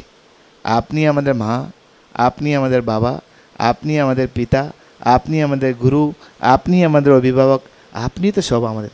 তো আপনি বকবেন না, কে বকবে? আর আমরা তো আপনার সন্তান, আপনার শিষ্য, আপনার অধস্তন। তা আমরা এগুলি শুনবো না, কে শুনবে? অন্যকে দেব বকা যাবে না, কাকে বকা যায়? যাকে বেশি ভালোবাসা যায় তার প্রতি তো বকা যায় না। কিন্তু আজকাল যুগে হচ্ছে অন্যরকম। আজকের যুগে পরীক্ষা করতে গিয়ে সব ফেলে যাবে। পরীক্ষা করতে গিয়ে কত লোক ফেল হয়ে যাচ্ছে, বুঝতে পারে না, মন বুঝে না, বাহ্যিক ভাবটা দেখছে কিন্তু হৃদয় কেউ দেখছে না। কিন্তু হৃদয়ে মহারাজ উপলব্ধি করেছিলেন। প্রভুপাদ খুব মিষ্টি হাসলেন। বিচার করে দেখুন তাহলে এই গুরু এবং শিষ্যের মধ্যে কীরকম সম্বন্ধ এই ভক্তিচার মহারাজ প্রভুপাদের। সেজন্য প্রভুপাদ ওনাকে সবসময় কাছে রেখেছেন, সবসময় কাছে রাখতেন। বিশেষ করে প্রভুপাদ পার্সোনাল টেক কেয়ারের জন্য মহারাজকে রেখেছিলেন। আর মহারাজ রান্না খুব ভালো, মহারাজ হাতে অমৃতময় রান্না ছিল মহারাজের হাতে। আমার আমার আমার সৌভাগ্য হয়েছিল 1996-এ যখন ইন্ডিয়ার মধ্যে ফার্স্ট হয়েছিলাম গ্রন্থ ম্যারাথনে। তা মহারাজ খুব খুব সুন্দর, মানে এত আনন্দ পেয়েছে, আমাকে জড়িয়ে ধরেছেন, জড়িয়ে দিয়ে বলছেন আজকে তুমি আমার সাথে খাবে। এই সৌভাগ্য আমার হয়েছিল। এবং মহারাজের যে প্রেম, সত্যি পাশে বসিয়ে পিজা কী করে খেতে হয় মহারাজ প্রথমে আমাকে ওখানে শিখিয়েছেন। পিজা মহারাজ খেতে খুব, মানে মহারাজের খাওয়ার মধ্যে রয়েছে সম্ভ্রান্ত, যেরকম আচরণে সম্ভ্রান্ত, প্রসাদ পাওয়ার মধ্যে সম্ভ্রান্ত ছিল মহারাজ। আমি চোখের সামনে আমরা দেখেছি। তো মহারাজ খুব স্নেহ করে পুরো খাওয়াতেন, খাইয়েছি, অনেকবার খাইয়েছি মহারাজ। মহারাজ অনেকবার দেখা হলে আমাকে বলতেন লক্ষ্মী কেমন প্রচার চলছে, এরকম আমাকে। যখন মহারাজ ছিলেন এখানে তা দাঁড়িয়ে থাকতাম, কেন আমার জীবনে মায়াপুরে আসার পর যখন বাড়িতে ছিলাম গুরু মহারাজকে তো আশ্রয় করেছিলাম, কিন্তু এখানে আসার পরে মায়াপুরে এসে মহারাজকে খুব, মহারাজ দেখে খুব আনন্দ পেয়েছি। ওনার কথা, মিষ্ট কথা, মহারাজের কথা যে একবার শুনবে বাঙালি প্রত্যেকে দ্রবীভূত হয়ে যাবে, গ্রান্টে একদম। একবার মহারাজের কথা যে শুনবে কাছ থেকে, আমরা তো প্রবচনে শুনছি, তো কাছে যদি মহারাজের সঙ্গে একবার কেউ কথা বলবে, দৃঢ় বিশ্বাস তার চিত্ত মহারাজের প্রতি আকৃষ্ট হয়ে যাবে। এরকম আমি আকৃষ্ট হয়ে গেছিলাম। তাই আমার জীবনের দুজনকে আমি গুরুরূপে গ্রহণ করেছিলাম, দীক্ষা গুরু আর কাকা গুরু। ঠিক আছে, কাকা গুরু, বাবা তো বড় না, বাবার ভাই কি হয়, কাকা হয়, যেহেতু বয়সে ছোট সেই জন্য কাকা গুরু। তো সেই জন্য মায়াপুরে প্রথম 8-9 বছর আমাকে কেউ বুঝতে পারেনি কোন মহারাজের শিষ্য, এইটুকু আমি বলতে পারি। না ভক্তিচারী মহারাজের শিষ্য, না জয়প্রতাকা মহারাজের শিষ্য, কেউ বলতে পারিনি আমাকে। তো আমি এভাবে দুই গুরু মহারাজকে সম্মান করতাম, এভাবে গুরু মহারাজের অনেক কৃপা পেয়েছি। তো পরবর্তীতে গুরু মহারাজ অনেক অনেক মায়াপুরে অনেক কিছু, আমরা যখন ম্যানেজমেন্টে ছিলাম, ম্যানেজমেন্টও গুরু মহারাজের সঙ্গে আমরা একসঙ্গে বসে আলোচনা করতাম। মহারাজ যখন কথাগুলি বলতেন, বাস ওই কথা বললেই আমাদের যত রাগ টাগ যা আছে কোথায় যে উড়ে যেত। হ্যাঁ মহারাজ ঠিক আছে, আমরা এখন থেকে এইভাবে করব। ব্রহ্মচারীদেরকে নিয়ে মাঝে মাঝে মহারাজ বসতেন এবং ব্রহ্মচারী কীভাবে থাকতে হয় মহারাজ পার্সোনালি আমাদেরকে গাইড করতেন। মহারাজ যখন সুস্থ ছিলেন, অনেক কথা মনে পড়ে যায় মহারাজের সঙ্গে যখন আমরা ছিলাম। এইসব জিনিসগুলো আমরা এখন স্মৃতিচারণ করলে আস্তে আস্তে মনে পড়ে সব কিছু আগেরকার দিনে। তখন মহারাজের অত কোনো শিষ্য ছিল না, বেশি শিষ্য ছিল না, মুষ্টিমেয় কিছু শিষ্য ছিল, তাই সুতরাং আমরাই সুযোগটা বেশি পেতাম। আর গ্রন্থ রচনার কাজে মহারাজ বেশি মায়াপুরে থাকতেন ওই সময়। তো আমি সৌভাগ্য ছিল মহারাজের ঘরে গিয়ে সেবা করার জন্য, সেবা করতাম মহারাজের ঘরে গিয়ে আমি। এরকম তখন বেশি শিষ্য ছিল না, অল্প কিছুজন শিষ্য ছিল, আমরাই গিয়ে সেবা করতাম এরকম।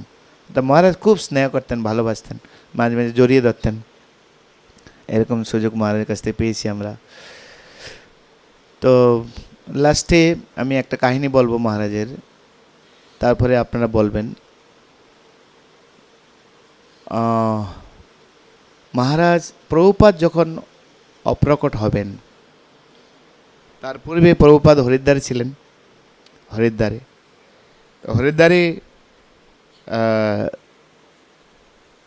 প্রভুপাদ খাওয়া দাওয়া অনেক দিন থেকে বন্ধ করে দিয়েছেন, কিন্তু মহারাজ প্রতিদিন ব্রেকফাস্ট, লাঞ্চ এবং ডিনার প্রতিদিন রান্না করেন, প্রত্যেক দিন রান্না করেন। তো প্রভুপাদ বলছেন, আমি তো খাওয়া দাওয়া সব বন্ধ করে দিয়েছি, তুমি কেন রান্না করেছো?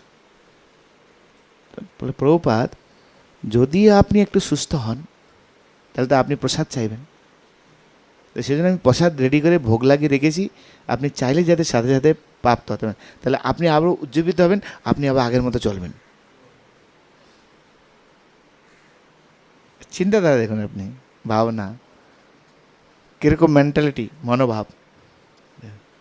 তারপরে প্রভুপাদ একদিন বললেন, আমাকে ইমিডিয়েটলি এখন এই বৃন্দাবনে নিয়ে চলো, ইমিডিয়েটলি, আমার মনে হয় আমি আর বেশি দিন এখানে থাকবো না। তাড়াতাড়ি বৃন্দাবনে নিয়ে গেছিলেন। সারা বিশ্বের সমস্ত জিবিসিকে খবর দেওয়া হয়েছে, সবাই আসতে শুরু করেছেন, সবাই আসতে শুরু করেছিলেন।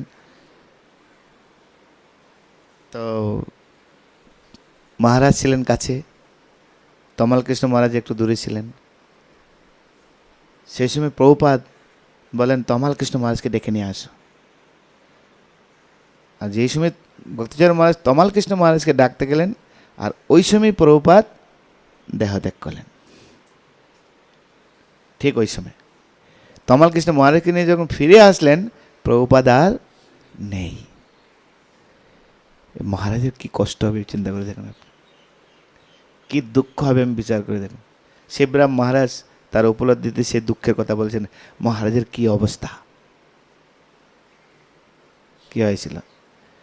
এক মাতাজি তার কয়েকদিন পরে তিনি স্বপ্ন দেখছেন, প্রভুপাদের এক শিষ্যা, প্রভুপাদ তাকে দেখে খুব হাসছেন, খুব হাসছেন। তো মাতাজি জিজ্ঞেস, প্রভুপাদ আপনি কোথায়? আমি এখন গোলক বৃন্দাবনে আছি। তা আপনি এইভাবে চলে গেলেন কেন? কোনো উপায় ছিল না। কেন প্রভুপাদ? বলি, তমাল আর ভক্তিচারু এ দুইজন যতক্ষণ আমার কাছে থাকবে আমি এখান থেকে যেতে পারতাম না, তাই ভক্তিচারু আর তমাল যখন বাইরে গিয়েছিল সেই সুযোগ আমি চলে এসেছি। বুঝা গেল? বুঝা গেল? তো এবার দেখুন, তো মহারাজ প্রভুপাদের কত প্রিয় ছিলেন বিচার করে দেখুন আপনি। প্রভুপাদ জানতেন সব কিছু, প্রভুপাদ সব জানতেন। প্রভুপাদ তো সাধারণ কেউ ছিলেন না, প্রভুপাদ তো ভগবানের একজন নিজ পার্শ্বদ ছিলেন, তাই কি হবে না হবে সব তিনি জানতেন। সেই জন্য ভক্তিচারী মহারাজকে পাঠিয়ে দিয়ে তমাল কৃষ্ণ মহারাজের বাইরে ছিল, আর ওই সুযোগে প্রভুপাদ চলে গেলেন। বুঝা গেল? লাস্টে অনেক দিন পরে 2008 সালে প্রভুপাদের বেশ পূজাতে মহারাজ চিঠি লিখেছেন প্রভুপাদকে, বেশ পূজায় অফারিং, যে প্রভুপাদ আমি আর এখানে থাকতে চাই না, কেন আমার প্রতি আপনার যা যা আদেশ ছিল সেগুলিকে আমি পূর্ণ করেছি। বিশেষ করে প্রভুপাদের যত গ্রন্থ ছিল সব বাংলা অনুবাদ, সেগুলি আমি সব করেছি প্রভুপাদ। শুধু তাই নয়, প্রভুপাদের সিরিয়ালও উনি তৈরি করেছেন, যাতে যুগ যুগ যুগ যুগ ধরে সবাই সেটাকে প্রভুপাদের লীলা বাদ করে। তা আমি আর এখানে থাকতে চাই না, প্রভুপাদ প্লিজ আপনি আমাকে অ্যাকসেপ্ট করুন। 2008 সালে প্রভুপাদকে এরকম চিঠি লিখেছেন, তার মনের কথা জানি। তো 2020 সালে মহারাজ অপকট হলেন। গুরু মহারাজ বলছিলেন, কালকে গুরু মহারাজ বলছিলেন, কালকে আমি শুনছিলাম, গুরু মহারাজের তিরুভাব তিথিতে সমাধির সামনে বসছিলেন, সেখানে বলছিলেন গুরু মহারাজ যে অ্যাকচুয়ালি ছিল প্রভুপাদ তার প্রত্যেকটা শিষ্যই খুব গুরুত্বপূর্ণ আমাদের ইস্কনের জন্য, এক একজনের এক এক কোয়ালিটি। সে তমাল কৃষ্ণ মহারাজ এক ধরনের কোয়ালিটি, গুরু মহারাজের এক ধরনের কোয়ালিটি, ভক্তিচর মহারাজের এক ধরনের কোয়ালিটি, গোপাল কৃষ্ণ মহারাজের আরেক রকম কোয়ালিটি। তাই না? গোপাল কৃষ্ণ মহারাজের স্ত্রীও মানে অদ্ভুত, রাধানাথ স্বামী মহারাজের একরকম কোয়ালিটি, তারপরে আমাদের কে লোকনাথ স্বামী মহারাজ, তা এক এক ধরনের এক একটা প্রত্যেকেই ছিলেন এক একজন রত্ন। প্রভুপাদের মূল মানে কি, এক একজন ছিলেন রত্ন, এক একজন। প্রভুপাদ বলেছিলেন আমি সারা বিশ্বের সমস্ত যত যত সুন্দর সুন্দর বাগান ছিল সেখান থেকে এক একটা ফুল আমি তুলে নিয়েছি, যত যে বেস্ট ফুল ছিল। স্বরূপ দামোদর গোস্বামী তিনি সায়েন্টিস্ট মহলে প্রচার করে বড় বড় সায়েন্টিস্টদেরকে ভক্ত বানিয়েছেন। ভক্তিচার্য মহারাজ যত বাঙালি সম্ভ্রান্ত লোক হোক না কেন, যত হোমরা সোমরা হোক না কেন, একবার মহারাজের সঙ্গে যে কথা বলে ও বাধ্য কৃষ্ণ ভক্ত হতে। আর গুরু মহারাজ দেখুন যার দিকে তাকাবেন সেই ভক্ত হয়ে যায়।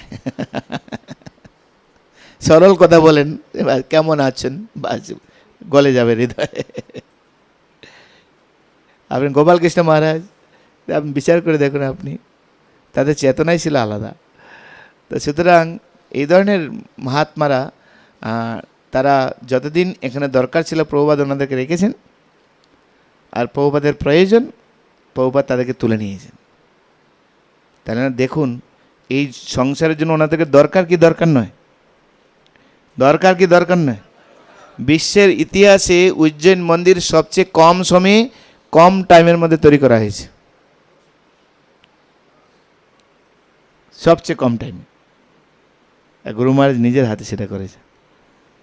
তাহলে প্রভুপাদের জন্য ওনারা কি করেছেন বিচার করে দেখুন। তাই প্রভুপাদের এই মিশনের জন্য তারা আমাদেরকে একটা আদর্শ শিক্ষা দিয়ে গেছেন, তারা কি আমাদের করা উচিত, কিভাবে প্রভুপাদকে আমাদের ভালোবাসা উচিত। মহারাজ বলতেন যে আমাদের ব্রহ্মচারী আশ্রমে যখন ক্লাস দিতেন, যে ইস্কন হচ্ছে বিশাল বড় একটা জাহাজের মতো। এখন সেই জাহাজে আমরা সবাই উঠেছি। তো জাহাজ যখন সমুদ্রের উপর দিয়ে যায় কত ঝড় আসে, জাহাজ টলমল করে, হ্যাঁ কি নয়। এখন সেইটা যদি দেখে যদি আমি সমুদ্রে ঝাঁপ দিই তাহলে আমার কি অবস্থা খারাপ হবে না ভালো হবে? ভালো হবে। সেই জন্য ইস্কন কোনো দিন সেরো না। যদি ইস্কন ছেড়ে দাও তুমি ডুবে পড়ে যাবে, তোমার বাঁচার আর কোনো উপায় টিকে থাকো জাহাজের মধ্যে। ওই ঝড় ঝঞ্ঝাট টপকিয়ে জাহাজ একদিন ওপারে যাবেই। তার মানে এই সংসার থেকে তোমার মুক্তি একদিন হবেই যদি ইস্কনে লেগে থাকে। এ মহারাজ বলে দিয়েছে, আমাদেরকে বলতেন মহারাজ। আমরা মহারাজের কাছ থেকে এরকম অনেক শব্দ পেয়েছি। মহারাজকে একজন প্রশ্ন করেছেন, শুদ্ধ ভক্ত কি করে চিনব? মহারাজের সরল উত্তর, তুমি শুদ্ধ ভক্ত হয়ে যাও। তুমি যদি শুদ্ধ ভক্ত হয়ে যাও তাহলে শুদ্ধ ভক্ত চিনবে। কেননা রতনে আর শুকরে চেনে কচু। সিম্পল উত্তর। তুমি রত্ন হলে আরেকজন রতনকে তুমি চিনতে হবে। তুমি যদি রত্ন না হয় তাহলে তোমাকে, নাহলে তুমি আইদার তোমাকে রত্ন হতে হবে আর নাহলে তোমাকে জহরি হতে হবে, তাহলে তোমাকে সোনা চিনতে পারবে। তাই নাকি? তুমি যে কামার হও সোনা চিনতে পারবে নাকি তুমি? কামার চামার আমাদের হওয়া যাবে না, আমাদের স্বর্ণকারই হতে হবে, তাহলে সোনা চিনতে পারবো আমরা। তো সেই জন্য তুমি শুদ্ধ ভক্ত হয়ে যাও, তাহলে অন্য তুমি শুদ্ধ ভক্ত চিনতে পারবে, কোনো সন্দেহ নেই তোমার। তো মহারাজ কত সিম্পলভাবে সবাইকে উত্তর অ্যান্সার দিতেন। সেই সাথে সাথে মহারাজ শিষ্টাচার বিষয়ে ছিলেন অত্যন্ত কঠোর। বৈষ্ণব সদাচার কোনো শিষ্য লঙ্ঘন করবে মহারাজ তাকে তুলুধানা করে দেবেন একদম। আর মহারাজের চুজ একদম বেস্ট। ভগবানের সেবা, মহারাজের পোশাক দেখুন, মহারাজের শুদ্ধতা দেখুন। শিষ্যদেরকে এরকম, আমাদেরকে এরকম ডাঁটতেন যদি ময়লা পোশাক পরা হতো, যদি ফ্রেশ না থাকা হতো, বকতেন মহারাজ। ইস্কন সোসাইটিতে আসো তুমি, প্রভুপাদের নাম ডুবাবে তোমরা। তো সেই জন্য মহারাজ আমাদের কাছে একজন আদর্শ কি বলে প্রভুপাদের সৈনিক উনি, যেই দৃষ্টান্ত আমাদেরকে স্থাপন করে গিয়েছেন তিনি। তার নাহলে দেখুন করোনার সময় মহারাজ ইন্ডিয়াতেই ছিলেন। তো এই করোনাকালীন সময়ে মহারাজ আমেরিকার যাওয়ার জন্য সেখানে গাড়িতে করে কত রাস্তা তিনি ভ্রমণ করেছেন। এই উজ্জয়ন থেকে গাড়িতে করে তিনি মুম্বাইতে গিয়েছেন। সে মুম্বাইতে গিয়ে সেখানে থেকে ইমার্জেন্সি ওনার যারা বড় বড় শিষ্য ছিলেন তাদের মাধ্যমে টিকিট বন্দোবস্ত করেছিলেন। সেই টিকিটে তিনি আমেরিকায় গিয়েছেন ইমার্জেন্সি। আর সেখানেই করোনায় আক্রমণ হলো। দরকার ছিল না যাওয়ার। গুরু মহারাজ যখন শুনলেন মহারাজের অপ্রকট লীলা, তার আগেই মহারাজ ওখানে উজ্জৈন মন্দিরে যারা ছিলেন ভক্তিপ্রেম মহারাজ প্রচণ্ড আফসোস ছিলেন তাদের প্রতি। তোমরা কেন আমাকে একবার বললে না? নিতাই গুরু সুন্দর কি। গুরু মহারাজ বলছিলেন ভক্তিপ্রেম মহারাজকে যে মহারাজ যে এরকম জেদ ধরেছে আমেরিকা যাওয়ার জন্য, তোমরা একবার কেন আমাকে বললে না? যদি একবার আমাকে বলতে, আর আমার দৃঢ় বিশ্বাস আমি যদি মহারাজকে বলতাম মহারাজ আপনি যাবেন না এখন, তাহলে মহারাজ আমার কথা শুনতেন। এই দৃঢ় বিশ্বাস, কারণ আমার আর ভক্তিচার্য মহারাজের মধ্যে একটা আন্তরিক সম্পর্ক রয়েছে। আমরা যারা শিষ্য, ইসরে পাকা শিষ্য, তারা হয়তো বিভেদ সৃষ্টি করি, তাই না? অনেক বিভেদ সৃষ্টি হয়েছিল আমাদের। এই ভক্তিচার্য মহারাজের শিষ্য, এই জগন্নাথ মহারাজের শিষ্য, কিন্তু দুই গুরু মহারাজের মধ্যে আমরা কোনোদিন বিভেদ দেখিনি। এত মিল, এত মিল আমার চোখের সামনে। আপনার পুরী পরিক্রমাতে সম্ভবত 2003-04 এরকম কিছু হবে, 3-4। তখন তো অল্প ভক্ত পরিক্রমাতে যেত, আর আমরা খুব আনন্দ করতাম দুই গুরু মহারাজকে নিয়ে। দুই গুরু মহারাজ সমুদ্রে স্নান করতে নেমেছেন। স্নান করতে গিয়ে যখন উঠে আসলেন ভক্তিচার্য গুরু মহারাজ, ওনার পৈতাটা চলে গিয়েছে। পৈতা চলে গিয়েছে, পৈতা কী করে পাবে? সঙ্গে সঙ্গে একটা পৈতা বানানো হলো। তো গুরু মহারাজ বলছেন, গুরু মহারাজকে বললেন আপনি পৈতাটা একটু জব করে দেন। তো জব গুরু মহারাজ নিজে পৈতা নিয়ে জব করেছেন। জব করার পর মহারাজের গলায় গুরু মহারাজ পরিয়ে দিলেন। পরিয়ে দেওয়ার পর দুই গুরু মহারাজ আলিঙ্গন। আর যে আলিঙ্গন করেছে গুরু মহারাজ আর সারছেন না, গুরু মহারাজ সারছেন না। গুরু মহারাজ ধরে মহারাজকে উঠিয়ে নিলেন, আর মহারাজ এরকম করছেন। পরবর্তীতে এবার ভক্তিচার্য গুরু মহারাজকে ধরেছেন। গুরু মহারাজ তো মোটা, মহারাজ বের পাচ্ছে না, উঠাবেই কী করে? আর গুরু মহারাজ এরকম করছেন। ওই দৃশ্য আর সকল ভক্তরা ব্রহ্মচারীরা আমরা চারিদিকে ঘেরাও করে নিয়েছি। কী আনন্দ, কী আনন্দ! সেই দৃশ্য আমার চোখের মধ্যে। ওই একটা ছবি আছে দেখবেন, গুরু মহারাজ আর মহারাজ কোলাকুলি দিয়ে আছেন, আর খালি গায়ে অবস্থা, মানে স্নানরত অবস্থাতে। ওই দৃশ্য রয়েছে ওই পুরী ধামের দৃশ্য। আমরা কাছে ছিলাম, আমরা এত দুজনের মধ্যে মিল ছিল।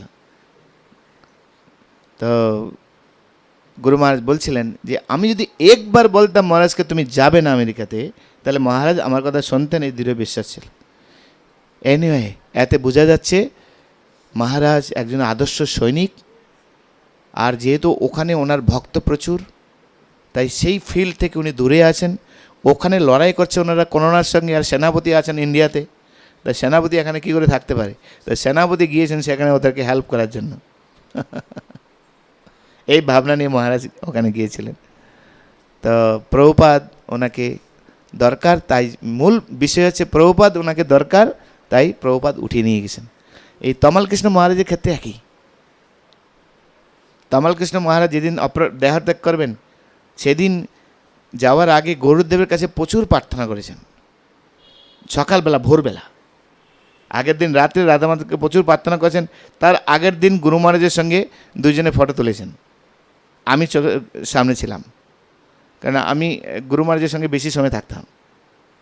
কেন গুরু মহারাজ অত বেশি শিষ্য ছিল না, তো আমরাই বেশি কাছে থাকতাম। এই আমার আগেরকার দিনের ছবি গুরু মহারাজের সঙ্গে আছে, দেখবেন। বাচ্চা কত বছর আগে, প্রায় আপনার 96, মানে বাই এখন থেকে প্রায় কত 28-29 বছর আগে, 28-29 বছর আগে। তো তমাল কৃষ্ণ মহারাজ প্রভুপাদের আরতি করবেন। তো আমাকে বললো তুমি মোজাগুলি ধরো। তো মোজাগুলি ধরেছি, মোজাগুলি মহারাজ নিজেই খুললেন, মোজাগুলি আমি সাইডে রাখলাম। তো আরতি হয়ে যাওয়ার পরে গুরু মহারাজ বলছে আমাকে ফটো তোলো, সেক্রেটারিকে বলছে আমার একটা ফটো তোলো মহারাজের সাথে। তো তমাল কৃষ্ণ মহারাজ আর গুরু মহারাজ দুজনে ফটো তুলেছেন। আর পরের দিনই আমরা শুনি মহারাজ দেহত্যাগ করেছেন।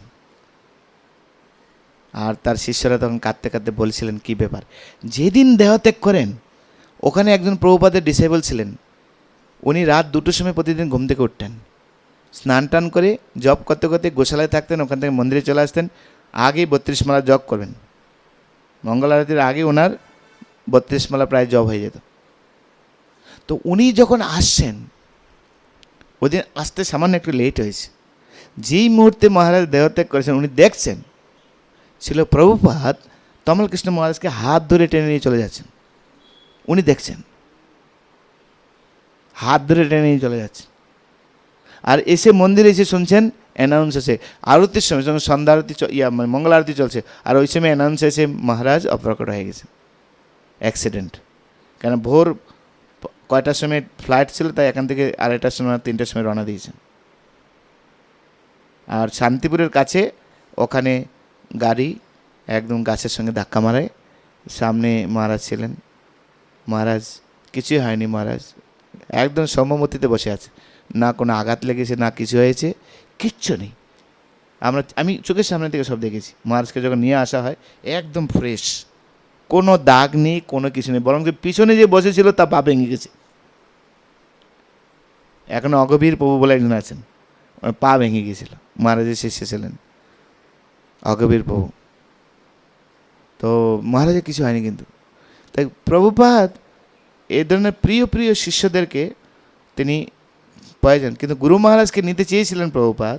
কালকে গুরু মহারাজ বললেন, আমি প্রভুপাদকে বলেছি আমি এখনও অনেক কাজ বাকি আছে, আমি শেষ করব, তারপরে আমি প্রভুপাদের সেবায় যাব। কালকে গুরু মহারাজ বলেছিলেন। কালকে যারা শুনেছেন তারা ভক্তিজয় গুরু মহারাজের তিরুভাব তিথিতে আপনি দেখবেন, ওখানে প্রভুপাদ বলছেন আমার অনেক কাজ রয়েছে, তো আমি এখনও প্রভুপাদের এমনি সেবা করতে চাই, তো সেই জন্য আমাকে অনেক দিন থাকতে হবে, এখানে আরও কিছুদিন থাকতে হবে। তা নাহলে গুরু মহারাজের যা অবস্থা হয়েছিল, এখান থেকে ফিরে আসবে কেউ কল্পনা করেনি, কেউ কোনো ডাক্তারি ভাষায় নেই, অন্য কিছুতে নেই। তাহলে এইভাবে আমরা দেখতে পাই এই ধরনের ভক্তরা প্রভুপাদকে হৃদয় দিয়ে কত ভালোবাসতেন। বিচার করে দেখুন আপনি। তো ছিল ভক্তিচর মহারাজ আমাদের ইস্কনের কি বলে একটা স্তম্ভ বলতে পারেন আপনি। আমরা তো এখন চিন্তা করছি যে প্রভুপাদের শিষ্যরা যদি চলে যায় এভাবে এক এক করে সবাই, কি হবে। কেননা মায়াপুরের চোখের সামনে দেখেছি বড় বড় ক্রাইসিস মুভমেন্টে মহারাজ গুরু মহারাজ কীভাবে এসে পিলার ধরতেন আমাদের, তারা সব সুন্দরভাবে ঠিকঠাক করে দিতেন। তো তারা এক এক করে চলে গেলে কি হবে, শুধু সেটাই ভাবছি আমি, আর যে ভাবে গা শিখে হচ্ছে মনে হচ্ছে। তো যাই হোক, তা আজকে মহারাজ আজকের এই শুভ দিনে দেখুন কত সংযোগ দেখুন। আজকের দিনে সনাতন গোস্বামী এই জগৎ থেকে অপ্রকট হয়েছেন, আজকের এই তিথিতে গুরু মহারাজ তিনি অপ্রকট হয়েছেন, সংযোগ দেখুন।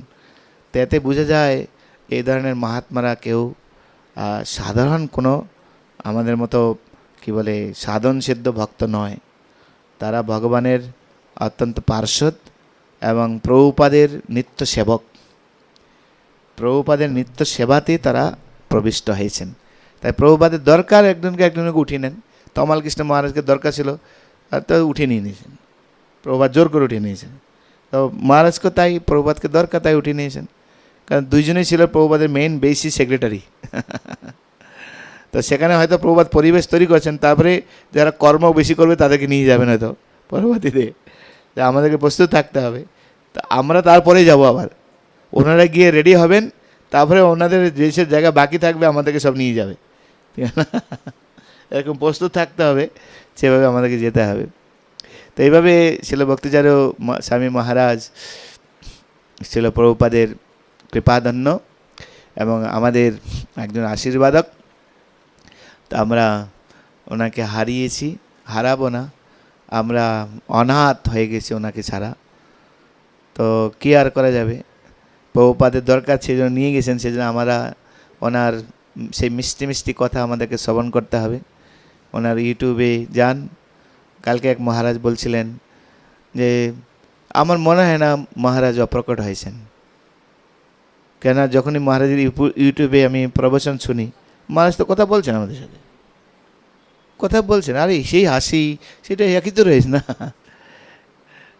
তো যখন শুনি, যখন বলি মহারাজ নেই, তখন বুকটা যেরকম একটা কম্পন হয়, বাস না, উপলব্ধি, ভক্তদের উপলব্ধি। তা আসুন আজকে আমরা মহারাজের এই শুভ আবির্ভাব তিথিতে তিনি যে শিক্ষা আমাদেরকে দিয়েছেন, প্রভুপাদের প্রতি যে ভালোবাসা তিনি আমাদেরকে প্রদর্শন করিয়েছেন, কৃষ্ণ সেবার প্রতি যে কি বলে আদর্শ দৃষ্টান্ত তিনি স্থাপন করে গিয়েছেন, গুরু সেবার যে দায়িত্ব তিনি গ্রহণ করে গিয়েছেন, নিষ্ঠাপরায়ণ গুরুর প্রতি যে নিষ্ঠা তিনি স্থাপন করেছেন, সেই নিষ্ঠা আমরা আমাদের গুরুবর্গের প্রতি যদি আমরা করতে পারি, তাহলে প্রভুপাদ বেশি খুশি হবেন। এবং প্রভুপাদের মিশন ছেড়ে আমরা কোনো দিন যাব না, এটা আমাদের ব্রত প্রতিজ্ঞা। তাহলে মহারাজকে বেশি আমরা খুশি করতে পারবো, এটা আমাদের প্রতিজ্ঞা। ইসকনের সঙ্গে যুক্ত হয়েছে মানে এখান থেকে আর অন্য কোথাও যাব না, আর যাওয়ার কোনো রাস্তাও নেই। আছে কিছু, কি কিছু আছে দেখাতে পারবেন আপনি? কিচ্ছু নেই। এখানে তো কত কিছু আপনি পাচ্ছেন, এছাড়া যান অন্য জায়গায়, দেন দেখুন কি পাবেন আপনি। সেই জন্য মহারাজ বেশি খুশি হবেন যদি আমরা এরকম দৃঢ়তার সঙ্গে এই সোসাইটিতে আমরা লেগে থাকি। হরে কৃষ্ণ কৃষ্ণ কৃষ্ণ হরে হরে, হরে রাম রাম। এটা বন্ধ করে দেন, এটা বন্ধ করে দেন। তো আমি এখন মধ্যমঞ্জির মাতাজিকে রিকোয়েস্ট করছি, আপনি এখানে আসুন।